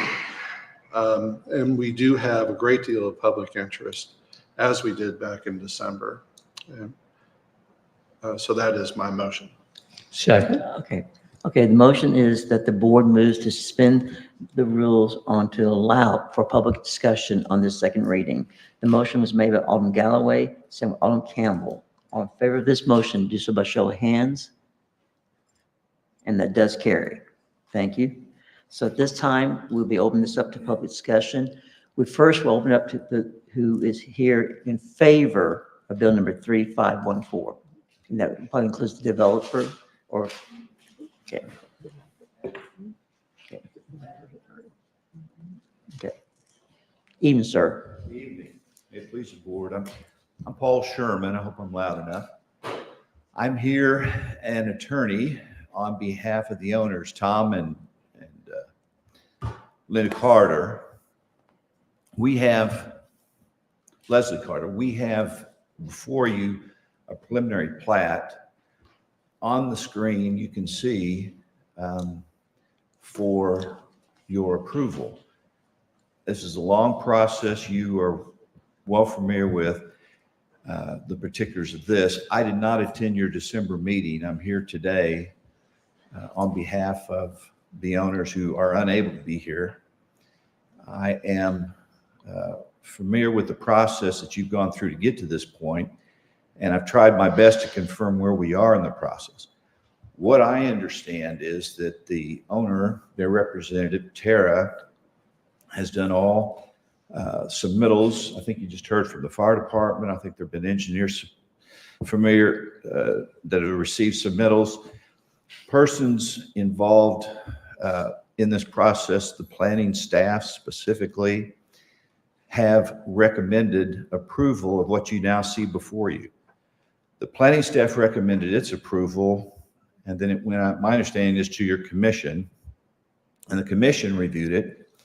And then the commission, is my understanding, were provided those materials and considered it before granting their approval 8-1. That's the information I have from your packet. The preliminary plat as it stands has been heard, thoroughly reviewed by your own people, your own engineers, your own qualified staff people, to recommend it before you. Why? Because that's their role. Their role is to be the thorough engineering people, planning people with the process, to know boots on the ground what it takes to get a plat approved. With that said, I'm here because of the law. My understanding of the law comes from a case. I'm happy to give you the site if you need it. I've talked to Ms. Calloway prior to my appearing before you, and provided her a letter asking if we've missed anything. If we've missed anything, such as zoning. My understanding just now from what I heard is it's zone residential, and that's appropriate for the area. That's appropriate for the preliminary plat. I don't think there's any issue before you concerning zoning. So then it's boiling down to, I gather, whether this project meets your subdivision code, your subdivision regulations. And those subdivision regulations, as I understand them, have been satisfied. And that's why it's this far. It's this far because the planning staff thoroughly reviewed it, the engineers submitted. It's this far because the Planning Commission recommended its approval 8-1 because it met those code requirements, those revisions and regulations that you impose to build out for residential housing have all been satisfied. And so that being the case, I asked Ms. Cameron if we missed anything, Ms. Calloway, if we missed anything. I have no knowledge of anything being missed to get it before you. Zoning's not an issue. Now we have all the subdivision rules and regulations satisfied according to your own planning staff, according to your own commission. I went ahead and contacted Megan. I'm sorry, I'm missing her last name of the planning staff. I'm sorry? Bischoff, is that? Yes. Right. Yes, sir. And she confirmed by phone with me that all the rules and regulations have been met. So then I looked at the law, and it is Furlong Companies Incorporated versus City of Kansas City. It's a Missouri Supreme Court decision en banc, May 2, 2006, that covers this very situation. And it says, when you have presented to you those rules, regulations, subdivision requirements having been satisfied, the only decision before you is administrative. And administrative means that you just look and do because the ministerial act is all that's necessary. That's your role at this point, is to approve what you rely on your staff for, what you rely on those subdivision regulations for, what you require, because plat approval is a ministerial act according to our Missouri Supreme Court, and it's good law, it remains. Equal application of zoning and planning law applies. You can't treat this development any different than any other. You apply those same standards and rules and regulations to this one as if any other. If you don't, it violates the Constitution. Equal protection of the laws is what we all enjoy. And at this body hearing, to go public beyond that, I believe is overbroad and not appropriate. The city acts in this capacity for this moment on this preliminary plat in an administrative capacity, not in your normal legislative capacity.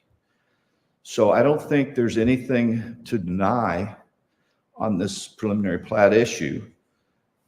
They've complied with the regulations and there's no discretion to do otherwise. That's why I'm here. I appreciate you listening to me. Any questions for me? Yes, Alderman Galloway. Thank you. Mr. Sherman, yes, sir. Thank you for your remarks. Thank you, Mr. Gill.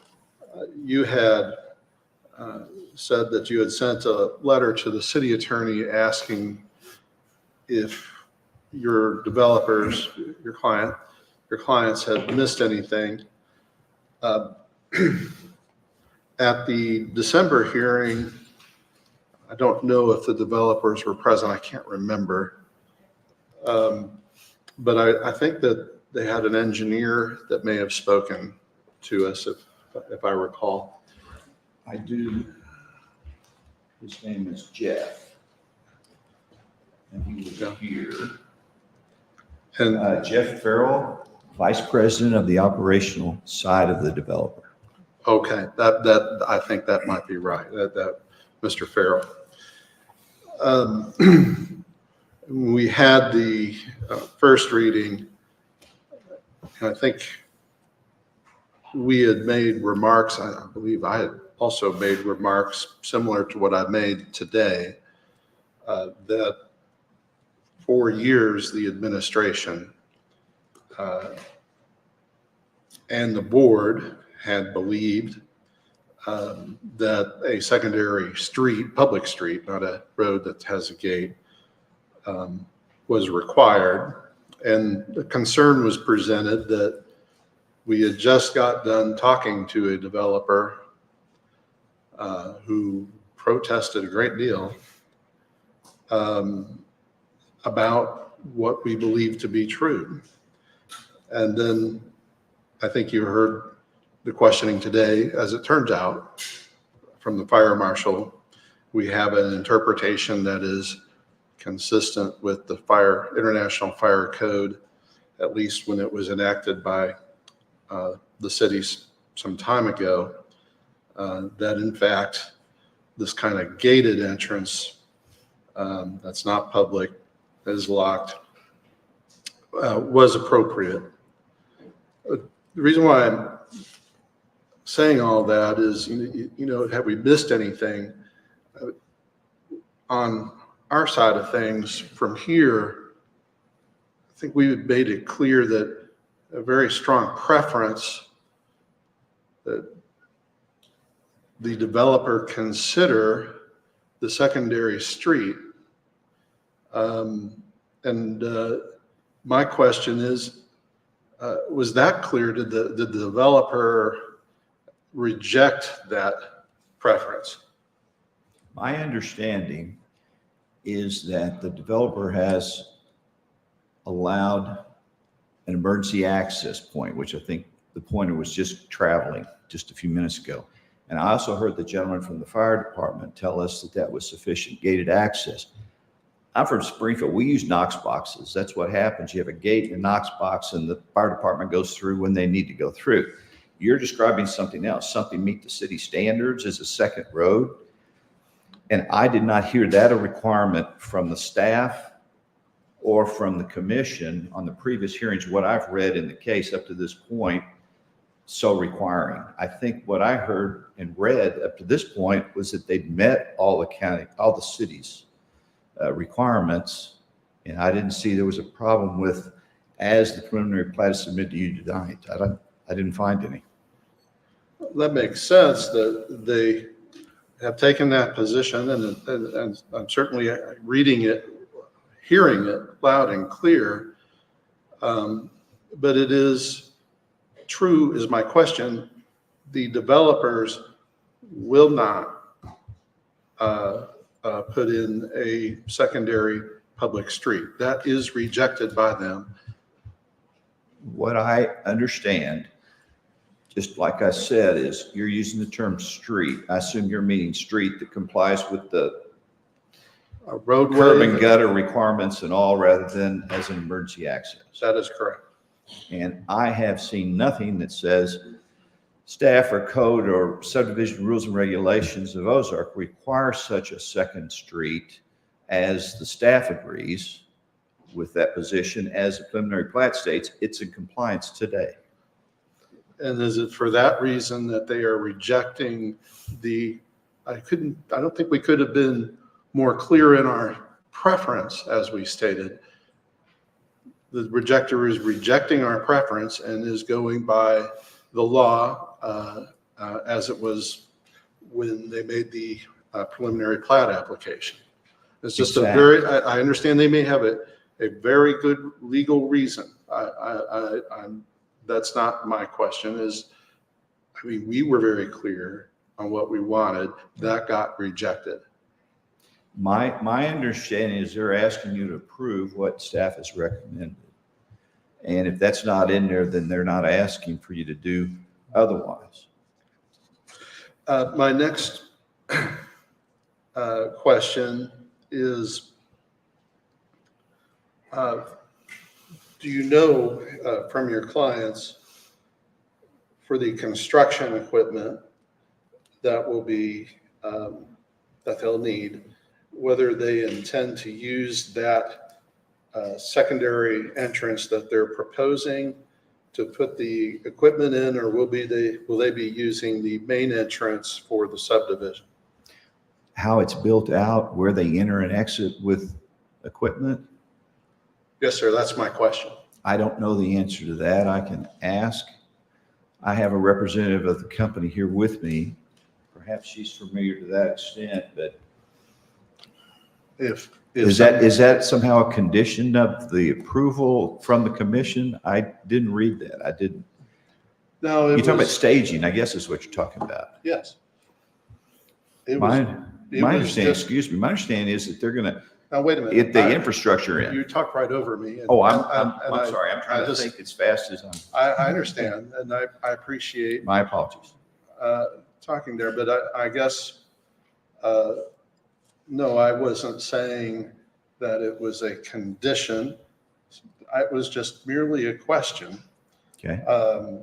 You know, if that can be answered by a representative.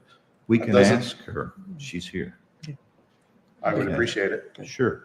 But my understanding, if I may, is that the infrastructure goes in first, and that's what you're talking about, how it will be brought in and out to build the road. I expect on the way that's been included in the preliminary plat to do so. I mean, all those improvements are going to be necessary for anybody sells a lot. And I expect that's what will happen. If your representative is able to speak to it, I sure would appreciate it. Of course. Thank you. Thank you, sir. Any other questions? Okay. Thank you very much. Oh, she's here. This is Sarah.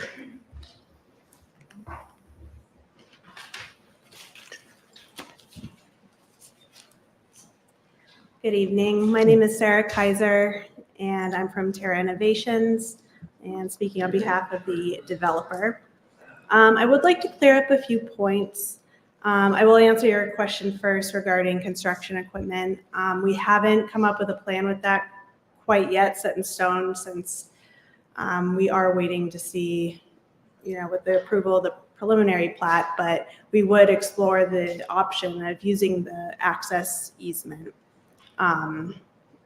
as a construction equipment. And one more point about the access easement that I do just want to clear up, and that was brought up during the December meeting, was we have agreed to work with emergency services to ensure that it is up to their code and exactly how they need it to be. It is represented on the plat as an easement, but that is something we are committed on because, we of course want to build a safe community. Okay. Excuse us, y'all, we're here to hear each side, please. Let's show respect.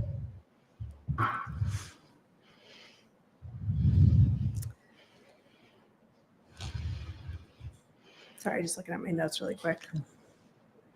Additionally, back when we did a pre-application, we actually had that access easement as a secondary entrance, but during that time, it was actually recommended to us to not do that due to other requirements. So we were trying to have that as a preliminary access from the beginning, but due to other requirements, it's not financially feasible anymore for us to be able to build that out, to have it be a public road. But as I said before, we are committed to ensuring that it is up to all emergency service requirements, and so they can get their ladder trucks in as well. Can I ask you a question? Yes, sir. On that point, did you say it was recommended to you at that time that you use that as another entrance? No, we proposed it as another entrance. Okay. And we were told by the city that they recommended that we don't do it due to stormwater, I believe.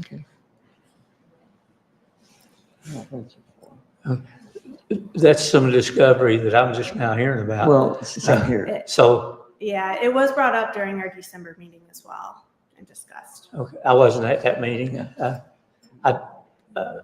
But thank you. That was my question. You answered my question. No, absolutely. No, it's not to make a secondary road.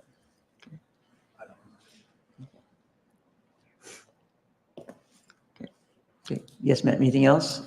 Let me see. So just for a little bit more information on that.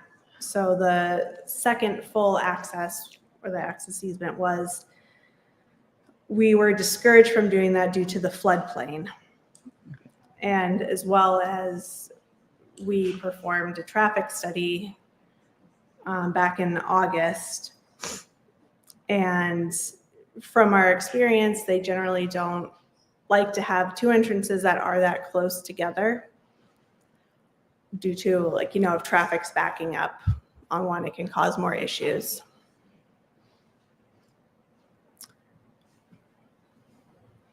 Does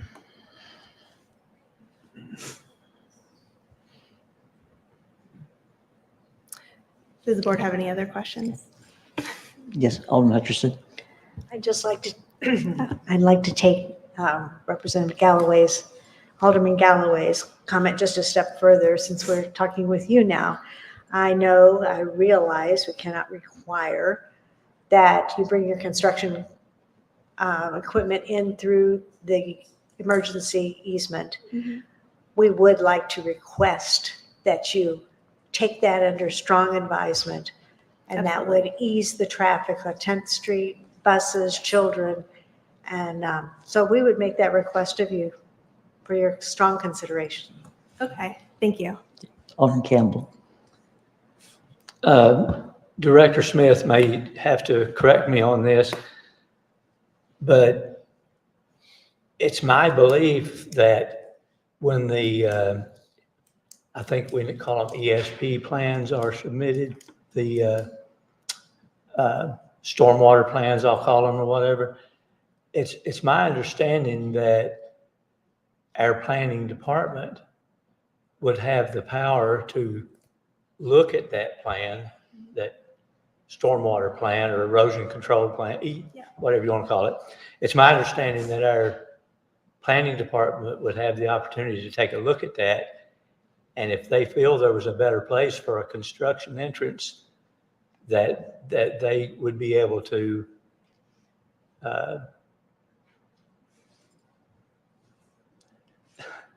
accept or not accept that. It might be, I don't know if that's the right term, but if Mr. Smith could approach I and think he answer wants that, to maybe. address the question. Actually, for clarification, we'd actually defer that to our Public Works Department for that review. In addition, the Ozark Special Road District, we'd partner with them to evaluate the access to Greenbridge. They have ownership of that road.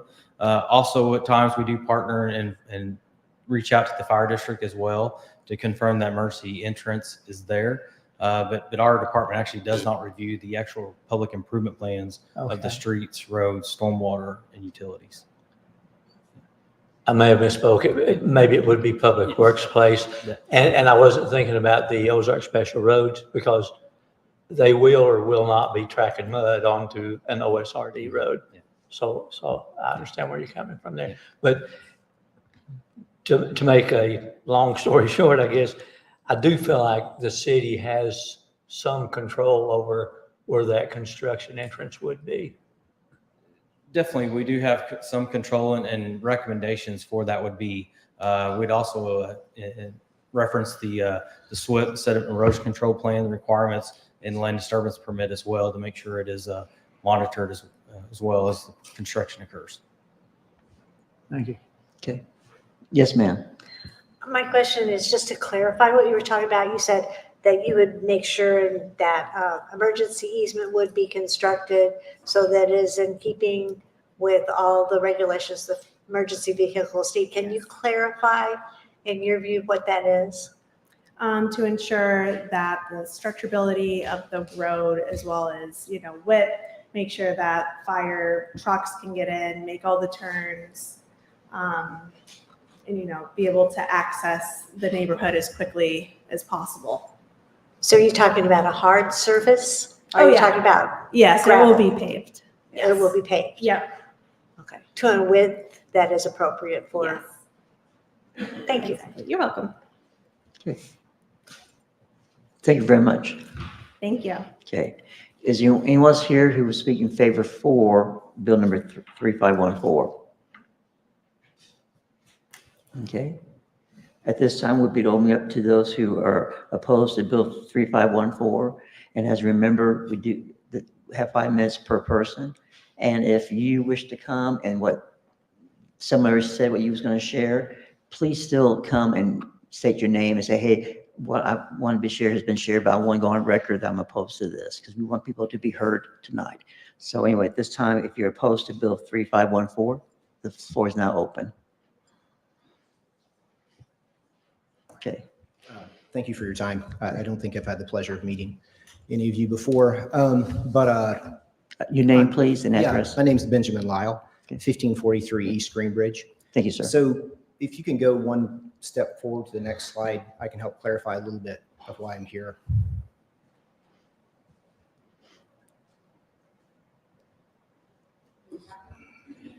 The other direction. So you can see the plot here, and you may notice there's one area that's surrounded there. That's my property.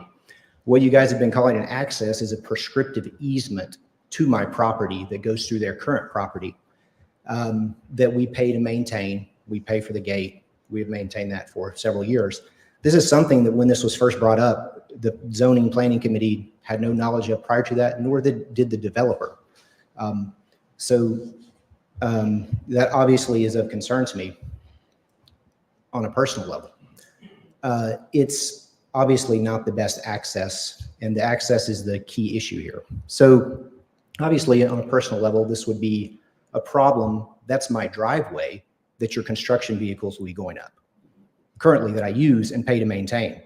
So obviously I understand the letter of the law and the veiled threats that have been thrown around, but that is our driveway that will be used for your construction vehicles. So when you're talking about using this access to get there and build this neighborhood, you're talking about my driveway. All right. So that's one reason why I'm concerned on a personal level, but that's just me and a very small part of this. And, you know, I'm just one person here. But the other reason why I'm here is that I have a concern for my future neighbors. And I am not against the development there. I think it's a great place where there certainly should be a development at some point. But what I do for my job is I'm a vascular neurologist, and I'm also the medical director of the Comprehensive Stroke Center, the Teleneurology Network for Cox. I am the medical director of neurology and the service line medical director of all of the neurosciences for our system, which is the largest one in the Ozarks. So I have a vested interest in taking care of people specifically who have strokes, which is the leading cause of disability worldwide and is the most acutely needed to be treated thing. So I've heard a lot of talk about fire trucks. I know very little about fire, but none of that access includes EMS, okay? So if you're talking about EMS getting to the back of that neighborhood by going through another neighborhood, if there is a blockage there at that interstate for some reason, we're talking about an EMS that has to go all the way to the back of that neighborhood. That raises a concern for me. And so I think that thinking about my future neighbors and their well-being raises some concern. And so when you're thinking about the kind of threats and people who will tell you you don't have any authority, you're here to rubber stamp things, if you don't do that, then we're going to come after you.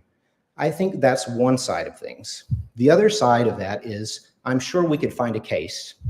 I'm not an attorney. I haven't pulled up a case, you know, to pull up some jurisprudence, but we could certainly probably find a case where an ill-advised community has been developed when you've asked them time and again to do something different, when people have brought these concerns to you, when the person in the region who has the most concern for treating acute life-threatening illnesses here in this region and has spent the most of their time doing that brings concerns to you, and someone said you did this anyways following the letter of the law under the veiled threats of an attorney, you certainly could probably find a case where the litigation has gone on the other side, right? So I want you to think about that from the other way.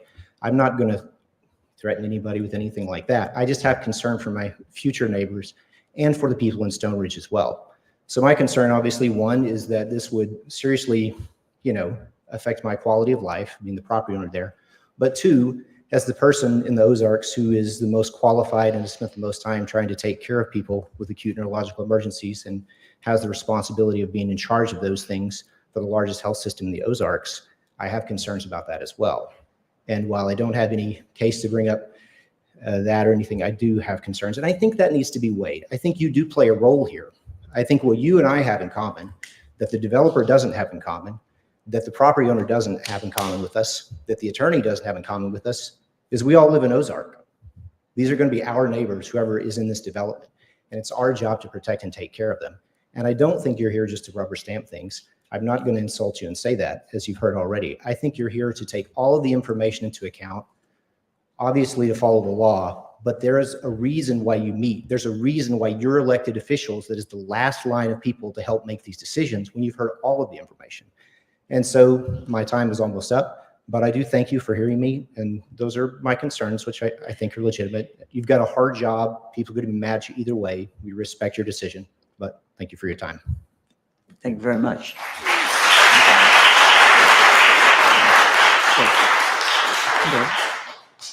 Next. Mayor, could we direct the audience not to applaud every once in a while? Okay. I don't want to be a stick in the mud, but I don't think that's appropriate. Yeah, I mean, it's like this. We know how you're feeling, and we're feeling, but yes, if we appreciate, just let everybody speak. Okay. Yes, ma'am. Good evening. My name is Debbie Ophoven. I'm 1909 North 8th Avenue in Stone Ridge. And I've lived in that location for 22 years and have experienced all the growth of our community. And I love the city of Ozark. So that being said, I've also been a member of the HOA for several years at Stone Ridge. And we have worked very hard to have our voice heard, and we appreciate all the response that we've gotten from the city in regards to this. Unfortunately, I feel like a lot of what happened regarding this whole development has happened since this plat was originally brought forward, and we brought our concerns to the city. And so that being said, I really appreciate the fact that you're giving us a chance to come back and speak again, and that you're open to listening to us, and that hopefully the developer will recognize too that they're impacting a community, they're impacting our neighborhood that's already been, we've developed that community 23 years ago, and it's been all built out. We're done with all those big trucks and and all of that construction material, and we would prefer to not have that in our neighborhood anymore. And so the fact that this development is going in right into our entrance and will be coming up our entrance and turning one of our main streets, which is the #1 bus stop in the neighborhood, and turning it into a 4-way stop, and then letting 90 whatever new homeowners go their way into their new development. It just seems like it's a silly way of going about constructing a new development.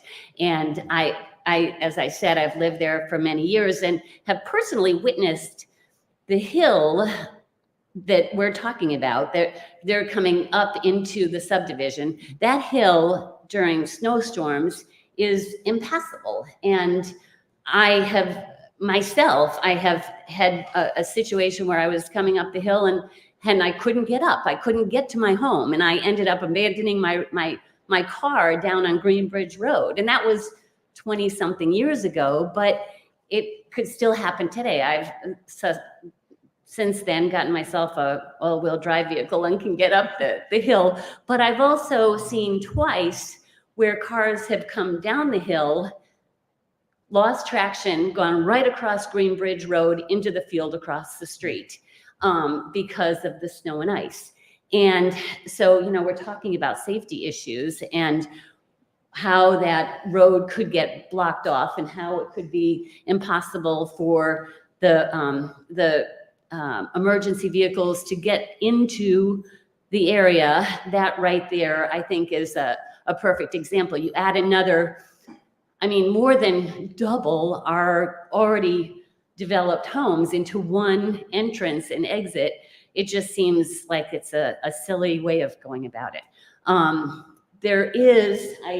I know that there is another area that they could get access to that property, and that's off of 14th Street. And not to go in through the access into that gentleman's driveway, but there is another area that was not available when they first proposed this plat, and it is for sale now, which may be another option. And just thought I'd throw that out there.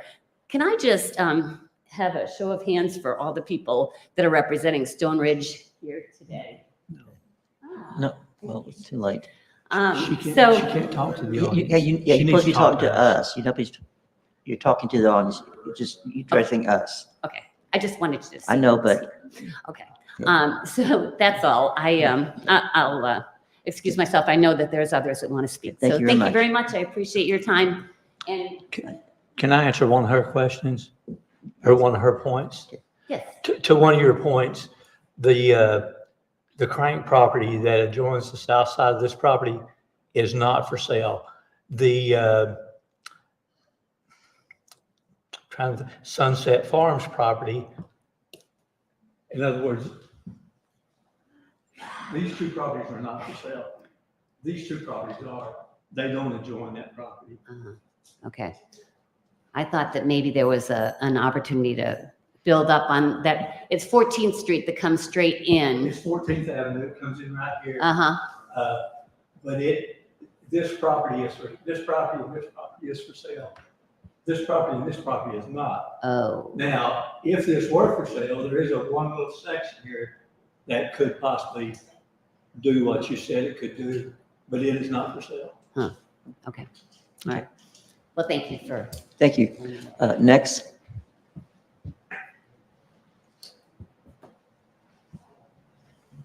Okay. Good evening. Good evening. My name's Jack Obert. I live at 2005 North 9th Avenue, previously at 2104 North 9th Avenue. We like the neighborhood so much, we bought 2 separate houses in the neighborhood. The good people of Ozark, Missouri have entrusted you with your official positions, the positions you occupy today. We entrusted you with those positions because we believe that you have the community's best interests at heart. Each of you guide and champion city development, public works, and public safety projects and operations through the various committees, departments, and partnerships that you maintain and interact with across the organization that is Ozark, across the city and the neighboring communities. In your roles, you have a say over what is right and good for the city of Ozark. You have a vote over what is right and good for the city of Ozark. There is no small responsibility in that. I do not envy you. I am here to voice my concerns over the Greenbridge Estates subdivision that has been proposed to be developed east of the Stone Ridge subdivision in Ozark.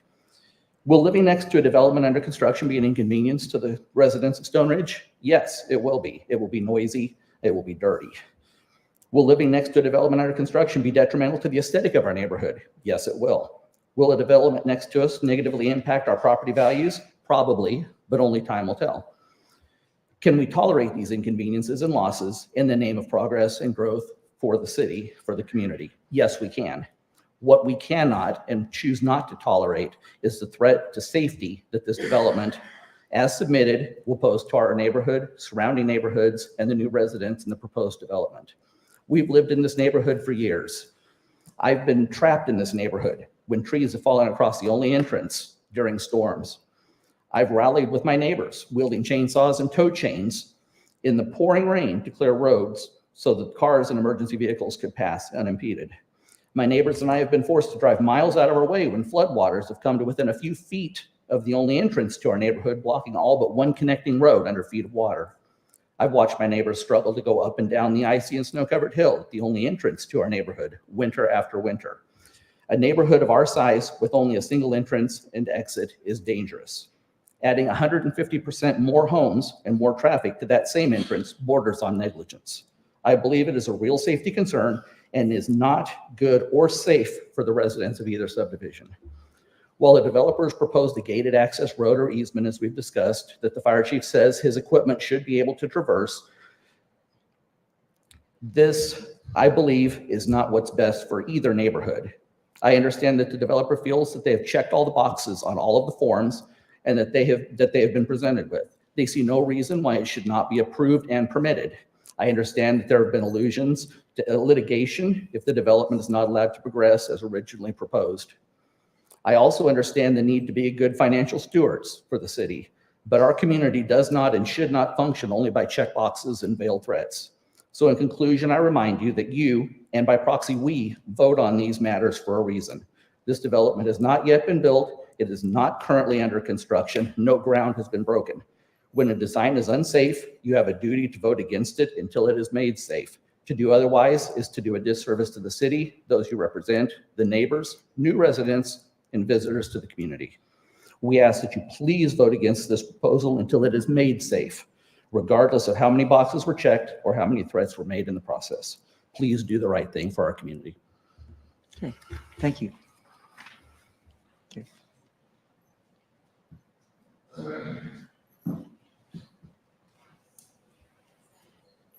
Mr. Mayor, board members, thank you for letting me speak. My name is Matt Perkins. I live at 908 East Ridge Court. I live directly across from where the entrance to this new subdivision is proposed. I said this in December, I'll say it again, and I'm taking your advice and I'm making my voice heard that I do not agree with this. I live directly across from where the most impact would be. My driveway is practically blocked by that intersection if it were to go into place. I have two special needs boys that are a handful at a good time. So yeah, safety is a huge concern for me. And with my experience, when I was in the military, we were obviously bound by laws, obviously Constitution, pretty important thing, Uniform Code of Military Justice. But the one thing that was always pounded into my head, and I was authorized no matter my position or rank, was the ability to call and knock it off. And if you're not familiar with that, that's an audible.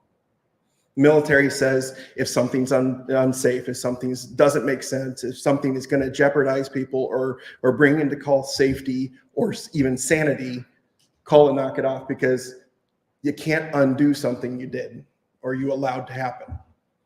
Personal experience, there's many times that a knock it off call should have been made, and it wasn't.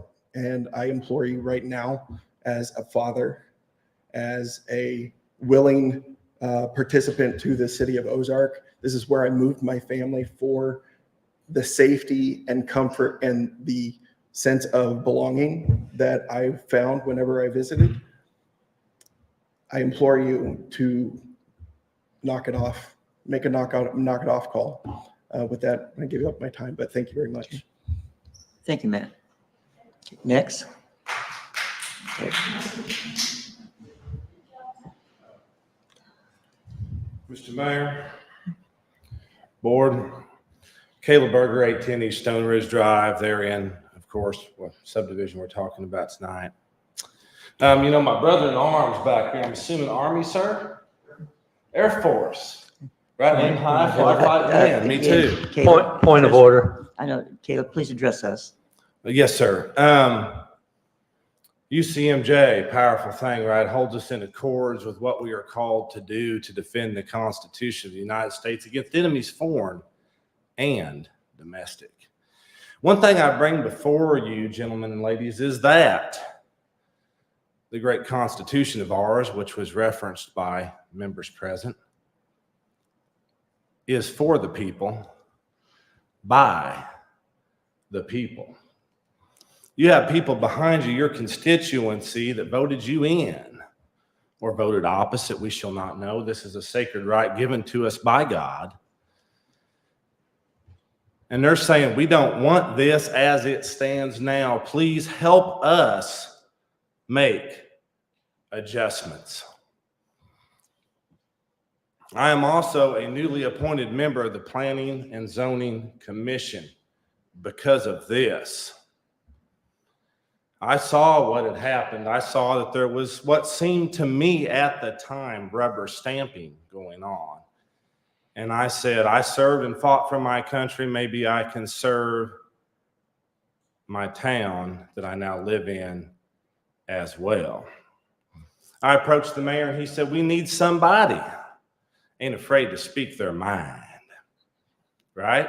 I'm not afraid to speak my mind. So in reference to what was said, the Constitution is for the people, by the people. You have a lot more people in here tonight saying we don't want it as it is now than you have saying we want it as it is now. I am also a former firefighter and EMT certified in the state of Missouri. Not only was I just a firefighter, but I was a lieutenant in the largest fire department in Greene County, as well as an EMT in that fire department. Serving over 126 square miles, it's a lot of district. We had a lot of easements. You think all those were maintained all the time? An easement is not a permanent access. It is a access in case of, oh crap, right? Almost by definition, if you look it up in the dictionary. Sometimes we would get to places, Knox boxes are great. As you can see by my shirt, I'm also a member of Nesbitt Construction. I am a project manager for a commercial general contractor. We install Knox boxes per code on every building in almost every town. That gives you a key to the key. It don't give you the key, it gives you a key to the key. So it may take you more than just a little bit. I have been on those trucks when we pulled up to a gate. I have hopped off and had to grab that key to get the key to the rusty lock that didn't open as fast as it should have. Right? I've had to wait for cops to circle the block to find the address to make the scene safe for me to go in and save a girl that had been shot with a 12-gauge blast 10 inches from her pelvis. And I know from whence I speak, this development as proposed now is not good for the current residents or the future residents that will inhabit it, my future neighbors. Ladies and gentlemen, I implore you as a citizen, please think of what could happen. Think of what is about to be let slid by us. I'm a full proponent of development. I'm in commercial construction, right? That's my bread and butter. Without commercial construction, I don't have a job that pays my bills, that puts food on my family's table.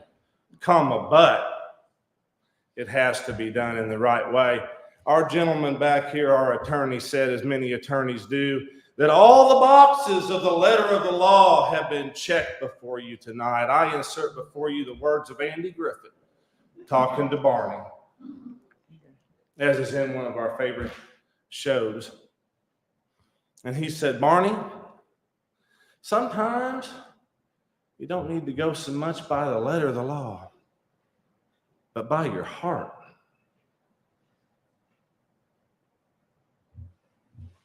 I implore all of you to look inside of you and look into your hearts. Thank you. Thank you, sir. Okay, next.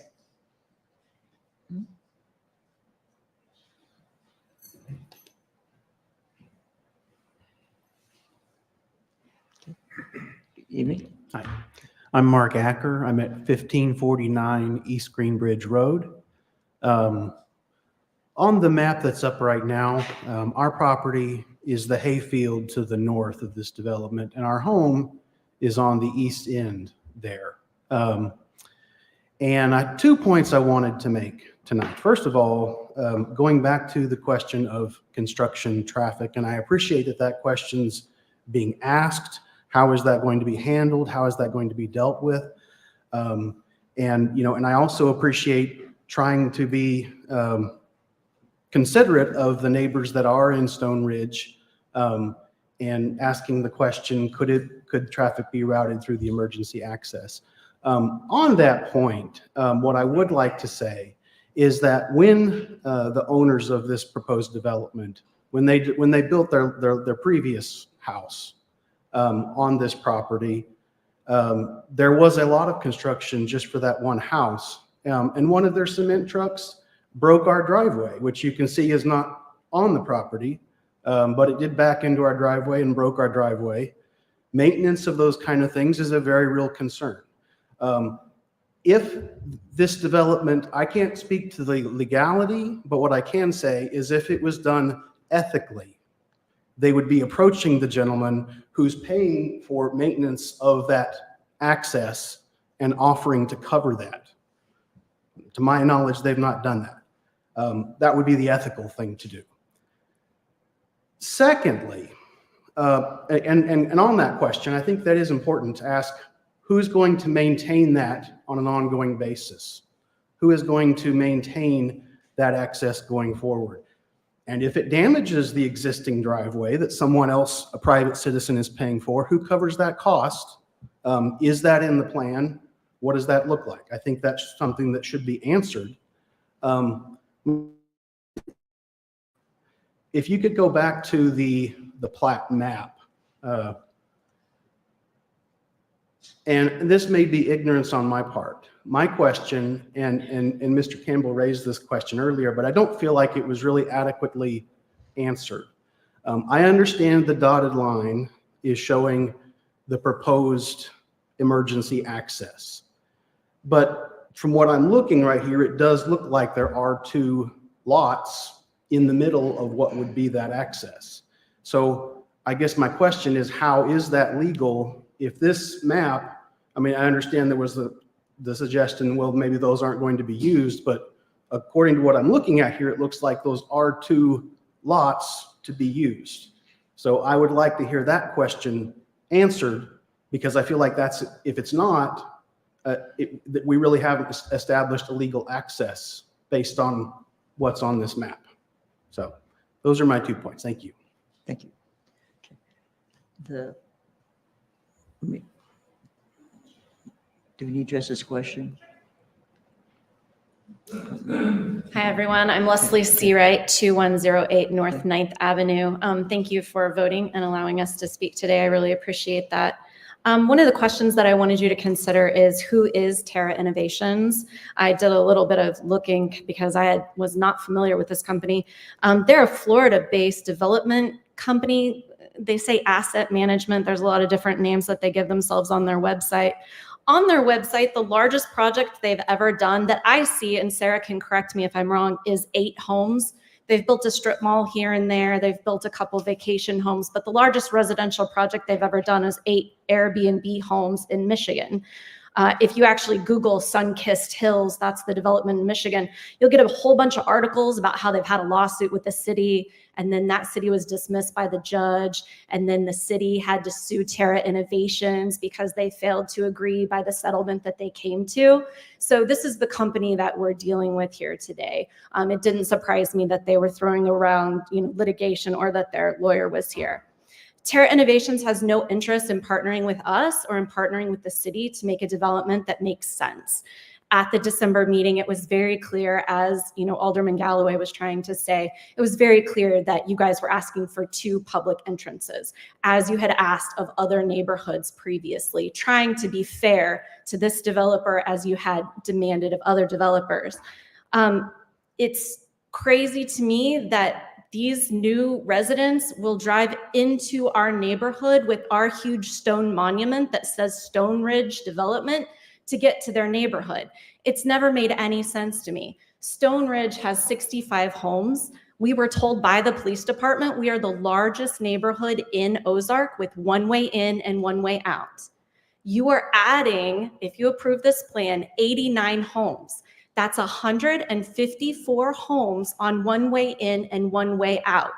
I don't even care about emergencies. I'm talking about 154 homes on 1 way in and 1 way out. That has never been done in Ozark. Never.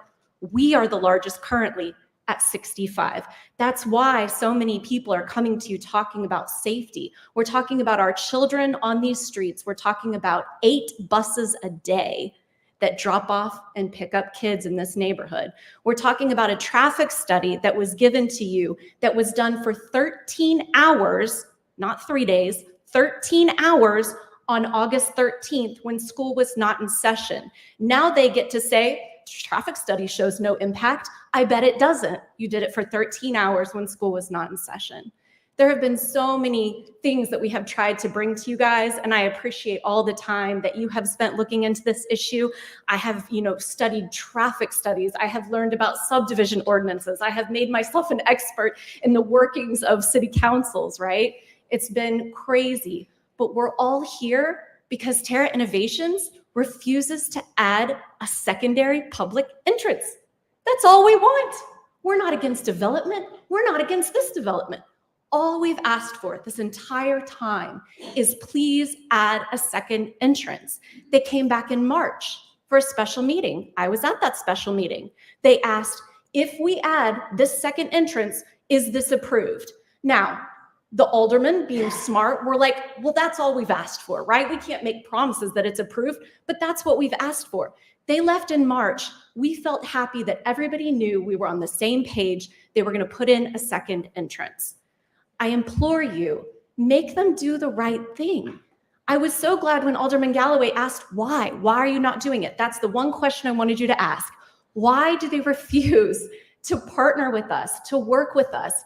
And the answer that we heard from the lawyer is because we don't have to. Make them have to. Anyone else?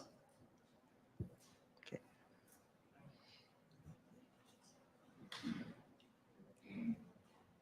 Hello, I'm Amy Acker. I live at 1549 East Greenbridge Road. I just have a couple of little things. I agree with what everybody else has said, so let it be known, I agree. Hawkins Road, if you're all familiar with Hawkins Road, is extremely dangerous. It's an Ozark Special Road District road. It's extremely dangerous, as is with the amount of people that are on that road. And adding to that, in any form of emergency, which will be their only exit, I know because I've lived on the river bottom for 24 years, it's very dangerous. Any school bus that goes on there will have big issues meeting a car going the opposite direction. I have been, and many loved ones have almost been knocked off the road. So adding to the traffic will be a really big issue there, as well as on River Bluff to the north, on the other side of on the north side of the Riverside Bridge. That is also a big issue with adding 88 homes plus however many cars people have, 2 or 3 cars each. So in addition to agreeing with everything that everyone else against this has said, I just thought it should also be known that we are not in any way prepared for our roads to add to the traffic over there. I think that, oh, actually, the young lady behind James Lloyd, whatever position she had, she did mention that there was a lot of flood issues with that secondary road off of Greenbridge Road, and that's because it would flood our property and everything. So I just wanted to kind of give a secondary thought to that, because it really would, any additional water flow would really affect my house, my parents' house, and then my sister's house. So my entire family would be flooded down there on the river bottom with any even minuscule amount of water. Okay, thank you. Thanks, Amy. Yes, ma'am.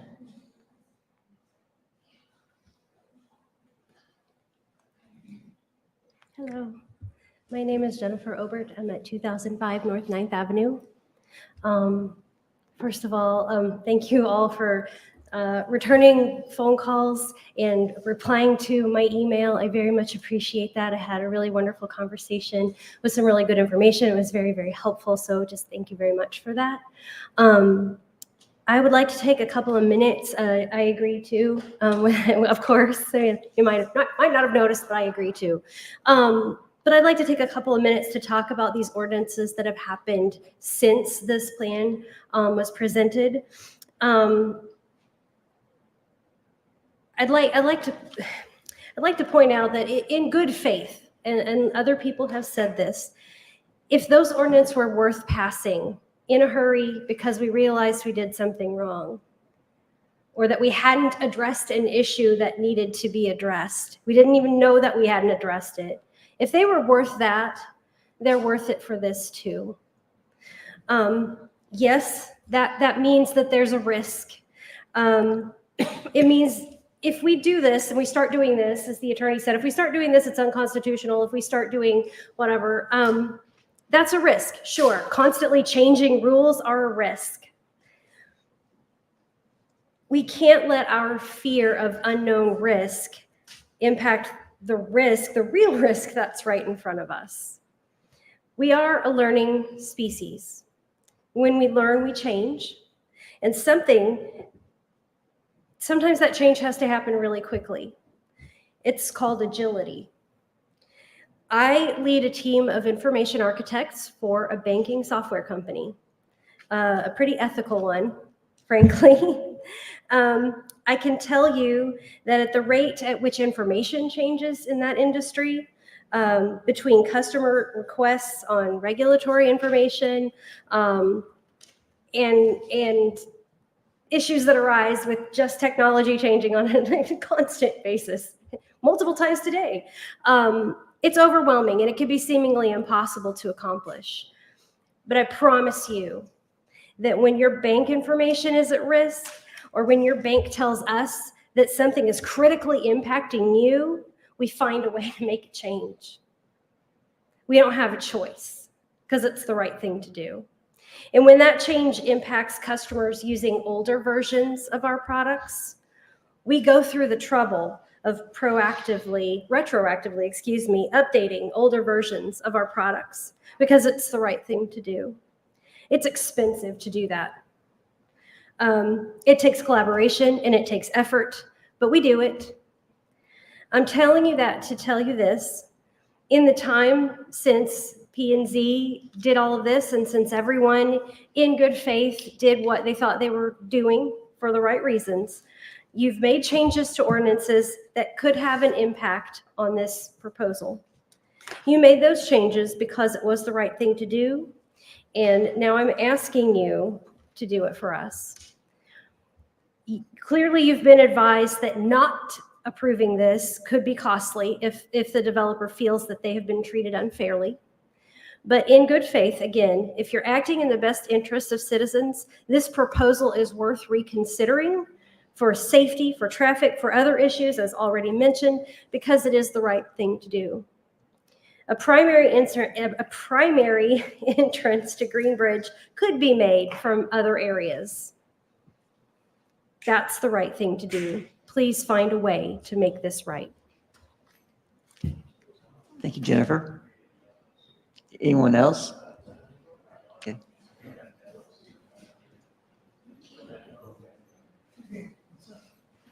Yes, sir. Guys, I appreciate your time tonight. My name is Jeff Lash. I am lot 13 up here, 2106 North 9th Avenue.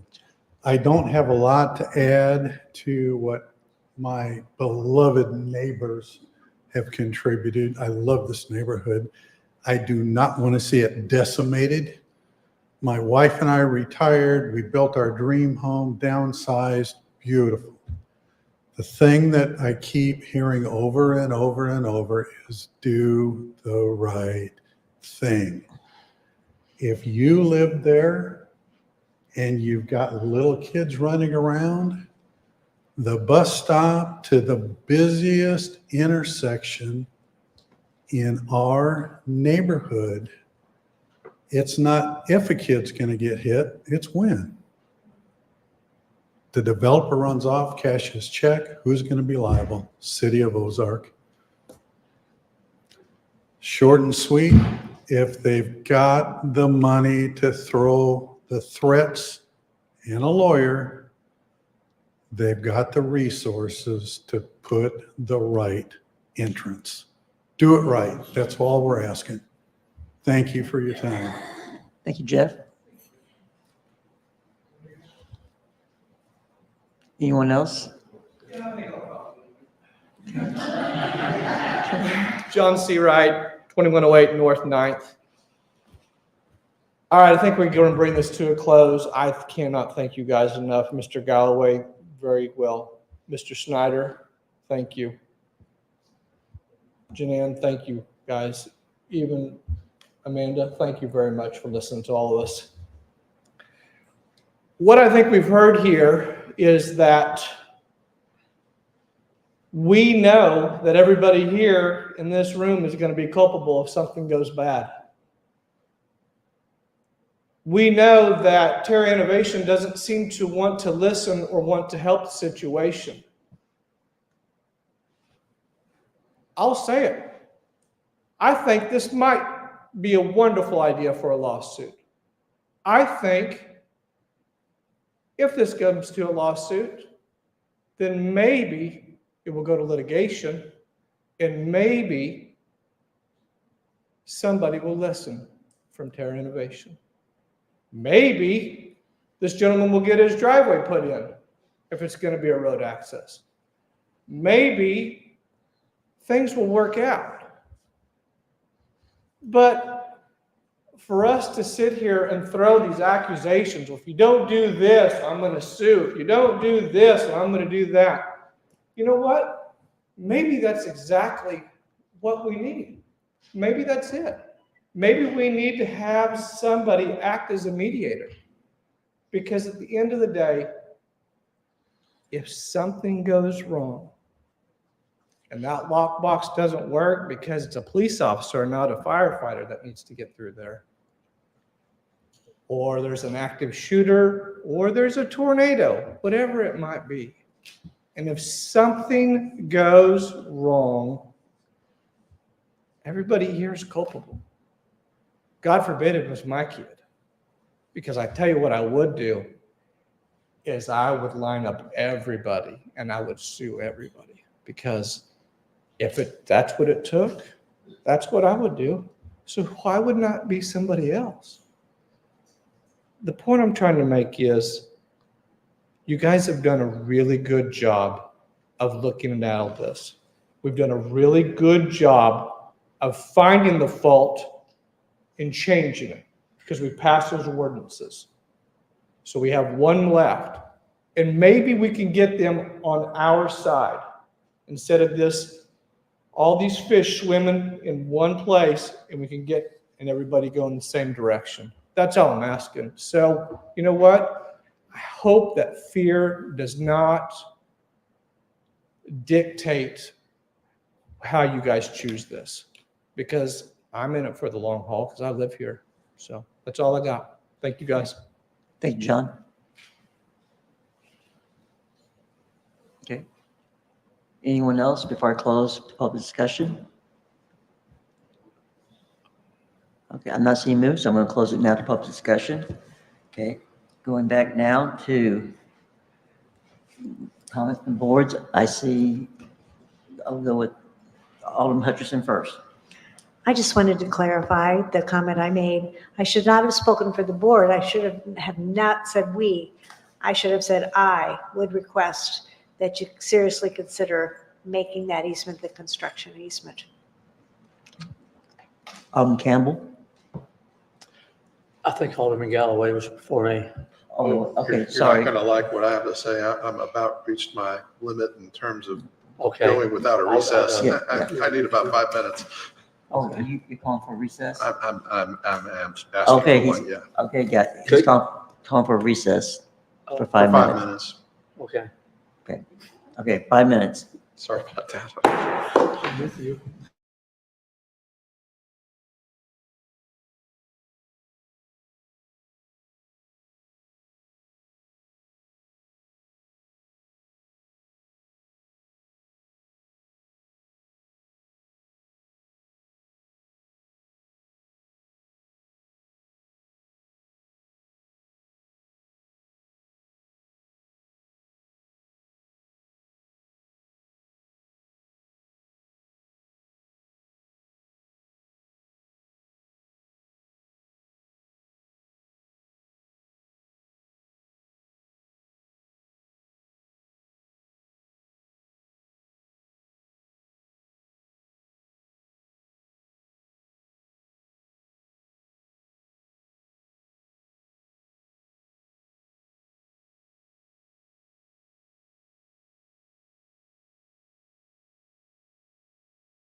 Okay, I got the council members back, so let's continue.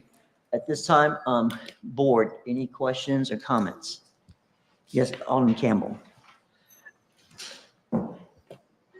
During the public input, there was a couple of items that were brought up that I was not aware of. One was the March meeting and I'd like to get more clarification if I could, if anybody has anything to offer on what actually occurred at the March meeting, and what was offered and what understanding there was or wasn't. And then the other one was the statement that the developer made that they were discouraged from improving the access road to become a second entrance to the subdivision. I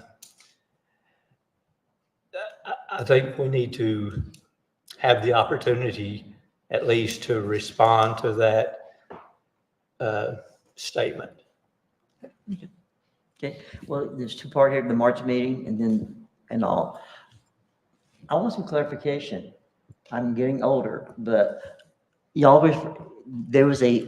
had the one in December, the first reading.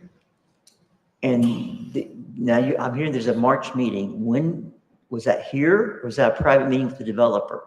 They called a special meeting and we just saw it on the agenda, so several of us came. There was the developer. Oh, that was a vote. Yes, okay. It was a Thursday morning. Mhm. There was no voting. It was just discussion. There was just discussion on that. Okay, it was just it was Thursday morning breakfast meeting. Yes. Okay. I believe it was an early meeting before Forward. a regularly scheduled Okay. Board of Aldermen meeting. There was a 5:30 meeting. Yes. There was also a closed session at that meeting Right. where we closed for legal advice. Yes. So therefore, yes. Now there was no voting. It was just further discussion, trying with the development and all. So that was in March. Now it's coming back to me. Sorry. So were there, at that meeting did the developer say, well, I'm getting the two items mixed up now. So that was a public meeting, correct? Or that was a closed meeting? There was a public session and then the board went into closed session, I believe. Was the closed session to discuss the meeting prior to that, or can you even disclose that? The only thing that I'll disclose is that the closed session was posted as closed for attorney-client privilege matter. Okay. So I guess going back to my question, what was discussed at the March meeting? I mean, I'm not asking if there was a March meeting No, because I I truly believe there was a March meeting. Yeah. But I'd like to know what was, three of us were not here in March. We may or have to get the December. minutes out because. Do what? We may have to get the minutes because, as you know, we have lots of meetings. No, I understand. I'm trying to think right now. But do any of the other aldermen Yes. that were here recall what was discussed at that meeting? Or does the lady who was at the March meeting have anything she can add to help us understand? I'm trying to wrap. I wasn't here. Yeah. I can give you my 2 cents. Okay. Go ahead. Yeah. I didn't. Yeah, the March meeting, it was non-legislative, the Thursday morning. Was it not? No, It was It was before a 5:30. regular, yes. Was it 5:30? Okay, non-legislative. And I think the topic of the meeting was really driven by the developer, is my understanding, and I don't remember who was there. But the question was, if the developer put in the secondary street, public street, would we pass the plat? You're nodding your head. And I think that was the general gist of it. And I think everybody that was present at that meeting, and I don't remember if we had a full house or not, but we certainly had quorum, had all indicated that, we couldn't commit to a vote before a vote, but certainly, that would be what we would want to see. Nobody had anything else to add to it, as I recall it. I know that you were there for that meeting. That's correct. That's the only thing that was discussed was the proposed secondary access. And there was no promises made, but they had actually asked questions about that, which does bring me to the fact that this was actually discussed. And I believe the fact that there was a large monetary cost, associated with it, that the developer was apprehensive about doing that because it would not give him money in his pocket. Okay, yes. Well, does anybody have any other remarks on that topic? I kind of have separate remarks to make. Well, there's part two of your question. The March meeting, then discouragement of access road. You want that question answered? Well, I don't know if I necessarily want the question answered. I feel like I want to open the door for our planning director or whoever to comment on that. Director Cameron? Yes, and I'll let our Public Works Director follow up as well if he has additional comments. But as a city, I'm not aware of any time staff has ever conveyed to not allow for a second access to Greenbridge. That Greenbridge Road is not under the jurisdiction of the city of Ozark. That's why the city was discussing with the access to 10th Street. But I'm not aware the city has ever said we are not allowing a second access to another road. Okay.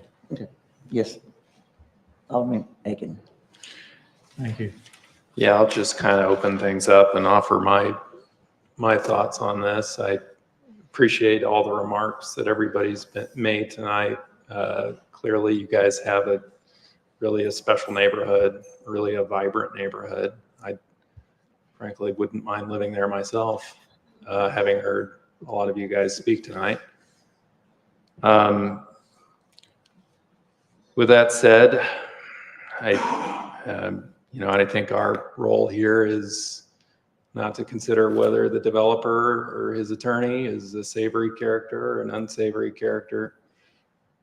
I think, this is not an issue of fear or intimidation, really. It's kind of a matter of reminding ourselves what role we play at this phase in the plotting process. We're certainly not unsympathetic to the concerns expressed by the neighbors here. As we passed this ordinance, we were acting in our legislative capacity when we did that, when our power is at its highest ebb. Now we're acting in a ministerial capacity. I mean, that's kind of the sober fact.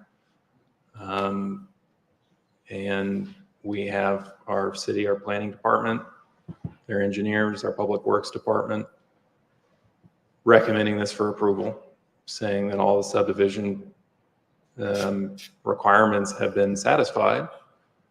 And as sympathetic as we might be, and I am, and I'd be in your shoes as well if I were y'all. We are acting in our ministerial capacity here, and I think there's very little discretion for us to deny the application at this point, given that the requirements have been met and a lot of the concerns that have been raised concern public safety. And I'm not here to second guess anybody's thoughts on public safety. We have a pre-application process, as I understand it, where those considerations are handled through cooperation between the developer and the city. And ultimately, we are not in a position to substitute, I don't think, our expertise for their expertise. They are the traffic engineers who do the traffic engineering study. We are just elected, in my case, appointed politicians. I just wanted to remind the board, I know we've discussed this at length, and so I'm not telling you all anything you don't already know, but we have heard a lot of opposition tonight. And so I think we need to take, it does bear mentioning that we are at a, preliminary plotting phase. Our discretion is at a low ebb at this point, I think. Okay. Alderman Campbell. I just want to say to the audience that I appreciate you guys being here and what communications we've had prior to this. At the end of the day, my oath of office requires me to support the ordinances of the city of Ozark. And that means I'm probably not going to make a lot of you people happy, but I stand by the oath that I took, and that's the way I'll vote. Anyone else? Okay, Alderman Metcalf. Yeah. I think that I'm pretty sure of this. Laws are made, and then events happen, and then new laws are made, and new events happen. And I know you love your neighborhood, and I know that it sounds like a great place to live, other than the fact that there's one entrance right now to your neighborhood. And I don't know how the fire gentleman feels in the back, but there, something blocks that entrance to 10th Street, and you guys are Ozarkians, and you get out and you get the chainsaw out and you cut the wood and you make a way to allow emergency vehicles to get into your neighbors to help them. But right now, you just have the one entrance, and somebody said it was the largest neighborhood in Ozark with one entrance. So I would not move to that neighborhood, like Alderman Aiken stated he was considering. And so I think there are safety concerns with your neighborhood that you've pointed out already.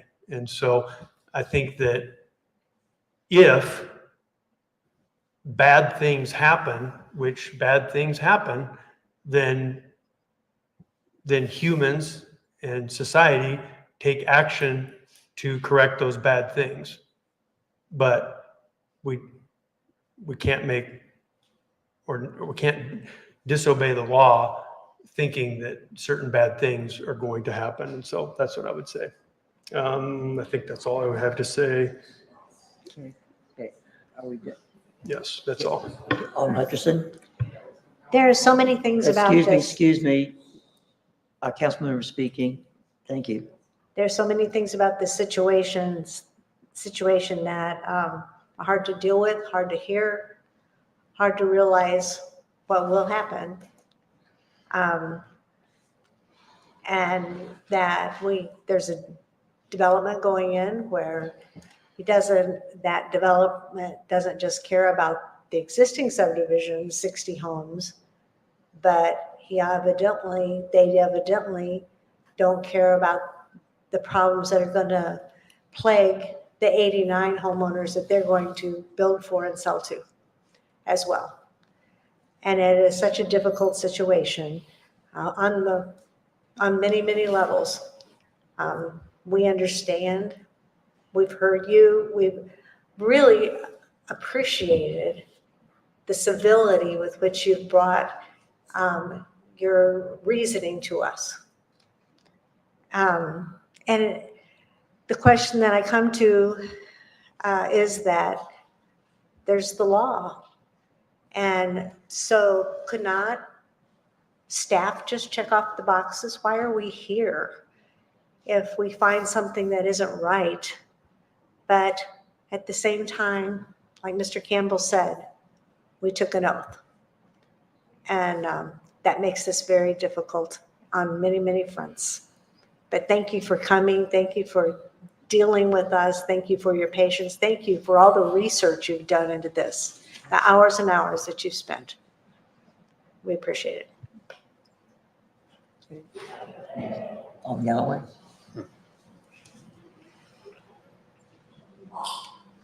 Yeah.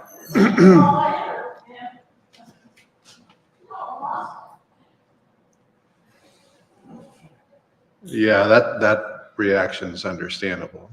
I had heard comments about accountability and a vote today being held accountable for it. Actually, I don't feel that I equipped myself very well, to be honest with you.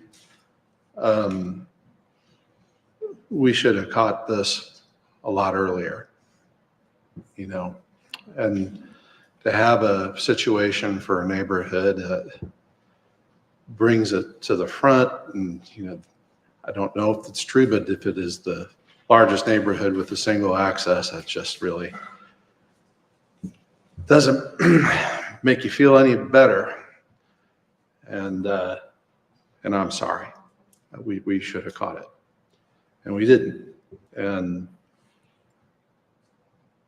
that being the case, I mean, the buck for me, I was here, it stops here.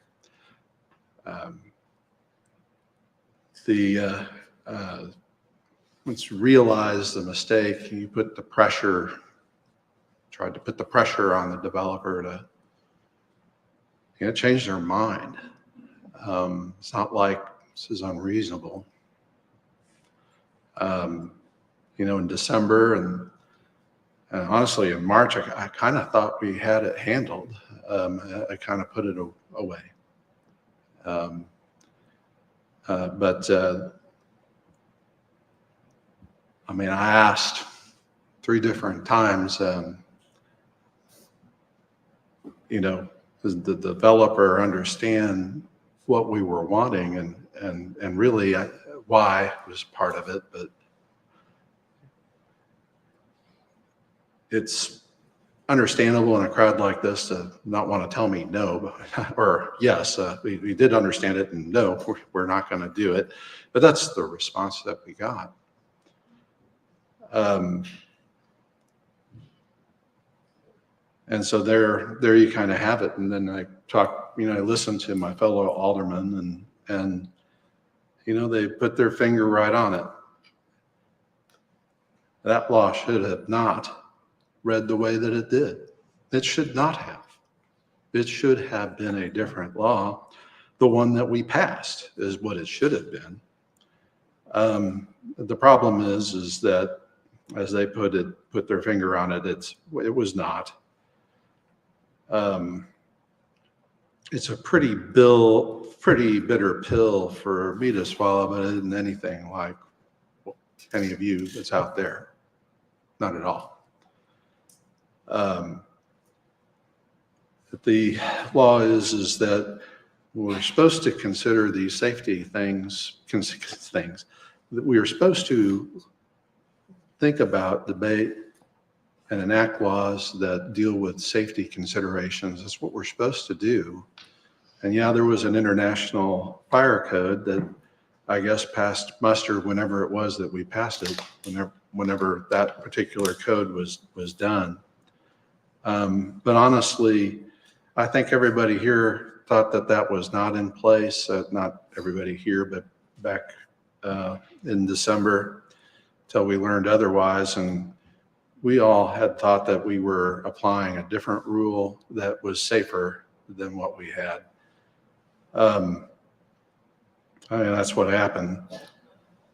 But the fact is that we passed the law after the horse left the barn, really. I mean, which kind of, like I said, is a bitter pill if you're listening to this. But the law is very clear. Once we pass that ordinance, if we don't put in certain requirements, we can't put them on later when the plat has met all those requirements. And I think I've talked with a couple of you, and I've read everybody's emails, and I've listened to everybody here, but the thing is that it is ministerial.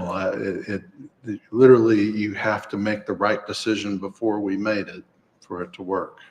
And when you don't, Okay.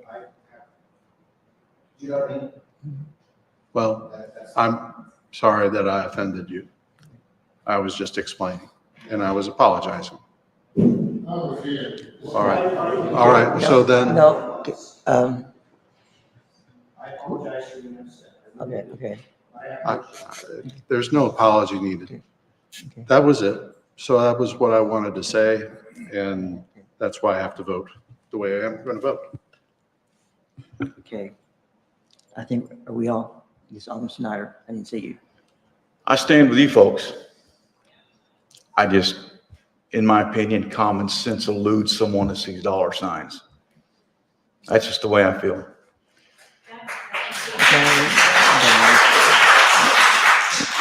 Please, I implore my fellow folks up here to go against the grain on this, regardless of what the law is. This is a common sense issue. Your safety comes first. I stand with you. Okay. Any other comments from the board? Your Honor, I make a motion that we adopt Bill 3514 as ordinance number 24-063. Is there a second? Second. Okay. The motion is that we adopt bill number 3514 to become ordinance 24-063. The motion was made by Alderman Metcalf, second by Alderman Galloway. Roll call, please. Alderman Metcalf, Aye. Alderman Aiken, Aye. Alderman Snyder, Nay. Alderman Galloway, Aye. Alderman Campbell, Aye. Alderman Hutchinson. Aye. We have 5 aye votes, 1 nay, motion carries.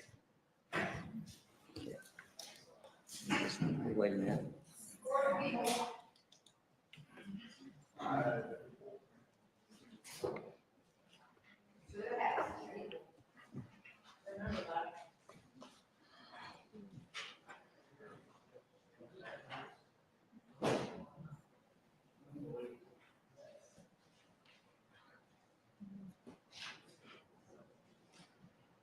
I'm gonna say, yeah, they're staying. Okay.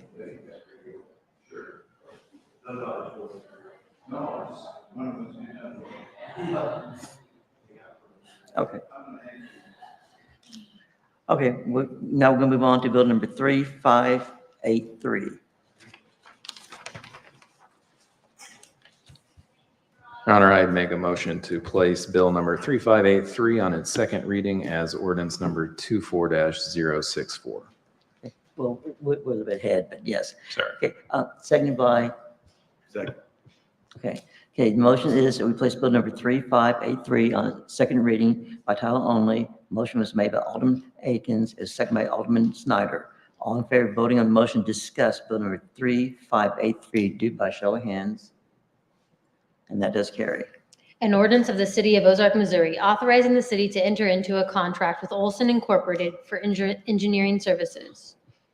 Okay, Director Parson, any additional comments you want to make on this, sir?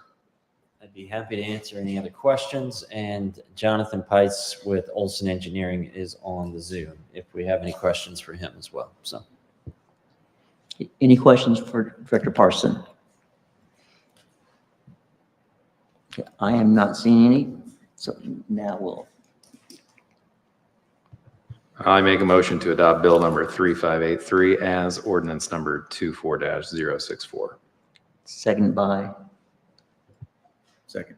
Okay, the motion is that we adopt bill number 3583 to become ordinance 24-064. Motion made by Alderman Akins, second by Alderman Snyder. Roll call, please. Alderman Galloway. Aye.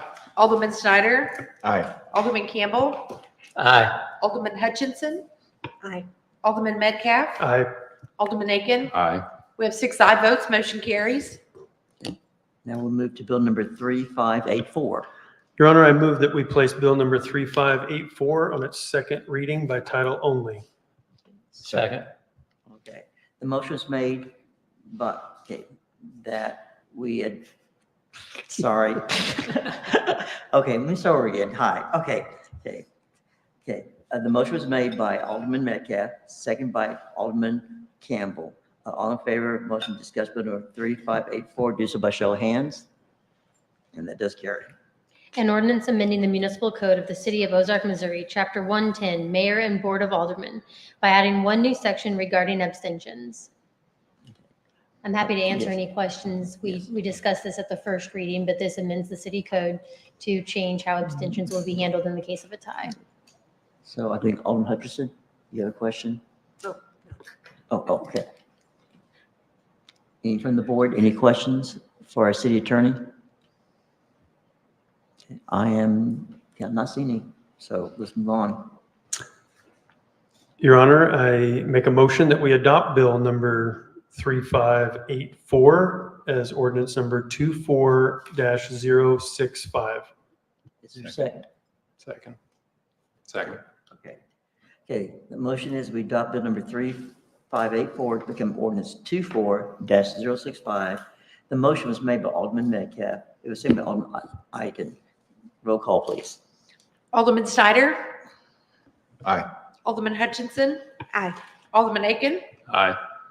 Alderman Metcalf, Aye. Alderman Galloway, Aye. Alderman Campbell. Aye. We have 6 aye votes, motion carries. Okay, we'll move now to our last bill of the night. It's 3585. Your Honor, I make a motion to place bill number 3585 on its second reading by title only. Second by, Second. okay. The motion is to replace bill number 3585 on second reading by title only. The motion was made by Alderman Aiken. It was seconded by Alderman Metcalf. All in favor of voting to discuss bill 3585 would do so by show of hands, and that does carry.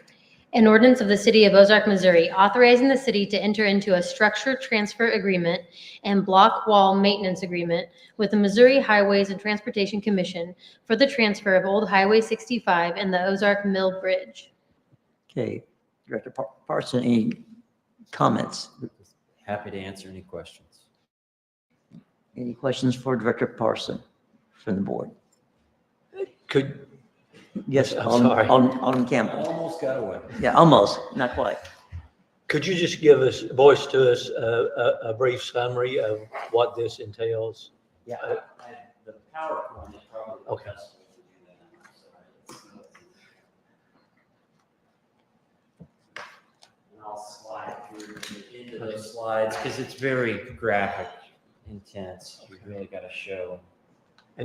I apologize to the board. I spent so much time on another bill that I did not go back and restudy this one. So the second reading for this bill is basically talking about the area, and I'll turn around from Highway in along the cracking, the new rehabilitated bridge, the new roadway, the new block wall. Basically, when we went into the governor's cost share, it became apparent that that section was deeded over from MoDOT to the city. The maintenance agreement. And now what we're saying after the governor's cost share, sorry, it's getting late. After the governor's cost share, we have made all those improvements and we are ready to deed those over to the city, which will give us control of those roadways and any future improvements and any future changes to those roadways. That's answered my question. Okay. Okay. Thank you. Okay, any other questions? If not, I move that we adopt bill number 3585 as ordinance 24-066. Second. okay, the motion is that we adopt bill 3585 to become ordinance 24-066. Motion that made by Alderman Aiken, second by Alderman Hutchinson. Roll call, please. Alderman Campbell, Aye. Alderman Metcalf, Aye. Alderman Hutchinson, Aye. Alderman Aiken, Aye. Alderman Snyder, Aye. Alderman Galloway. Aye. We have 6 aye votes, motion carries. Okay, we'll move to reports now, to our city administrator, Eric Johnson. Yes, Your Honor, I'll need about 30 minutes. Is that going to be okay? Is that a fact? That's not a fact. I have 2 items for you. We get to do something very exciting here this Wednesday at 10 o'clock. I don't know if the chief was going to mention this or I'll steal his thunder, but there are 3 promotions that are happening this Wednesday morning at 10 o'clock in here. So if you're able to make that, that'd be awesome. And just a reminder that our next board meeting will follow a holiday. It will be on a Tuesday. So please mark that on your calendars. And that is all I have. How about that for a short report? Okay. Okay, plan and zoning. Or excuse me, plan and development. Yes, quick highlights, handful of highlights, all related to food. Jersey Mike's is now open. It's in the strip center with Salvatore's and Five Below. Please visit that facility. Burger King, we anticipate that to be completed in the spring of 2025. It is underway. La Casita is going in the old Rib Crib building. And then Lolly's, just across the street from City Hall, is planning to open up in the old Brick Street Barbecue. They offer sandwiches and a barbecue menu. With that, be happy to answer any questions. Okay, thank you, sir. Okay. Director Hayden? I'll also keep it short. You see before us our monthly parks report. The highlight for me is that Garrison Springs reopens tomorrow. So many of you are going to be in attendance, and we're very excited for that. When you get down there, find a parks maintenance person because they have changed the face of that park even the last few weeks. I know some of you have had different chance. Alderman Campbell, I think we met out there. And even since then, it has come so long. So definitely find them. The other highlights are our sports seasons are shifting. We're heading into soccer, heading into the school year. The after school or the pool, pardon, has shifted to weekends only. And then membership has hit another high this month of 5,670. And the dollars are the same. And so an exciting time at the OC, but the most exciting, frankly, is Garrison Springs, and all credit goes to those park maintenance guys. Clayton, Mike, Kelvin, and Dylan, they've been down there really. I mean, today, if they don't have ticks or if they're not covered in sweat, it's a miracle. But they got in and they cleared some areas that the public won't be going into, but ultimately has made it much more beautiful. The public will be tick and hopefully, I can't promise sweat-free given the heat, but sweat-free too. So happy to answer any questions. Good. Thank you, sir. Awesome. Any Thank you. final comments from the board? Yes, sir. Just a brief one. I think at our last meeting, can't remember exactly when it was. I had said something about, apparently there are 4 aldermen that have, well, including myself, I haven't been out to the Elk Valley treatment plant now for 2 or 3 years. I'd like to make another trip out there. Okay. Point. Yeah, no. Excuse us, we're in session still. So I haven't been out there for 2 or 3 years, and that makes about 4 of us that need to go, which probably constitutes a quorum. So I'm requesting, if it's correct, I am requesting that the city administrator figure out a way for all 4 of us to go and leave it at that. Yes, sir. That's one person requesting it, not the board requesting it. So take that as you want. We'll figure it out. Okay. Okay, anything else? Enter motion, we adjourn. Motion to adjourn. Thank you. Okay, motion to adjourn by Alderman Snyder, second by Alderman Metcalf. All in favor, raise your hand. And we are adjourned.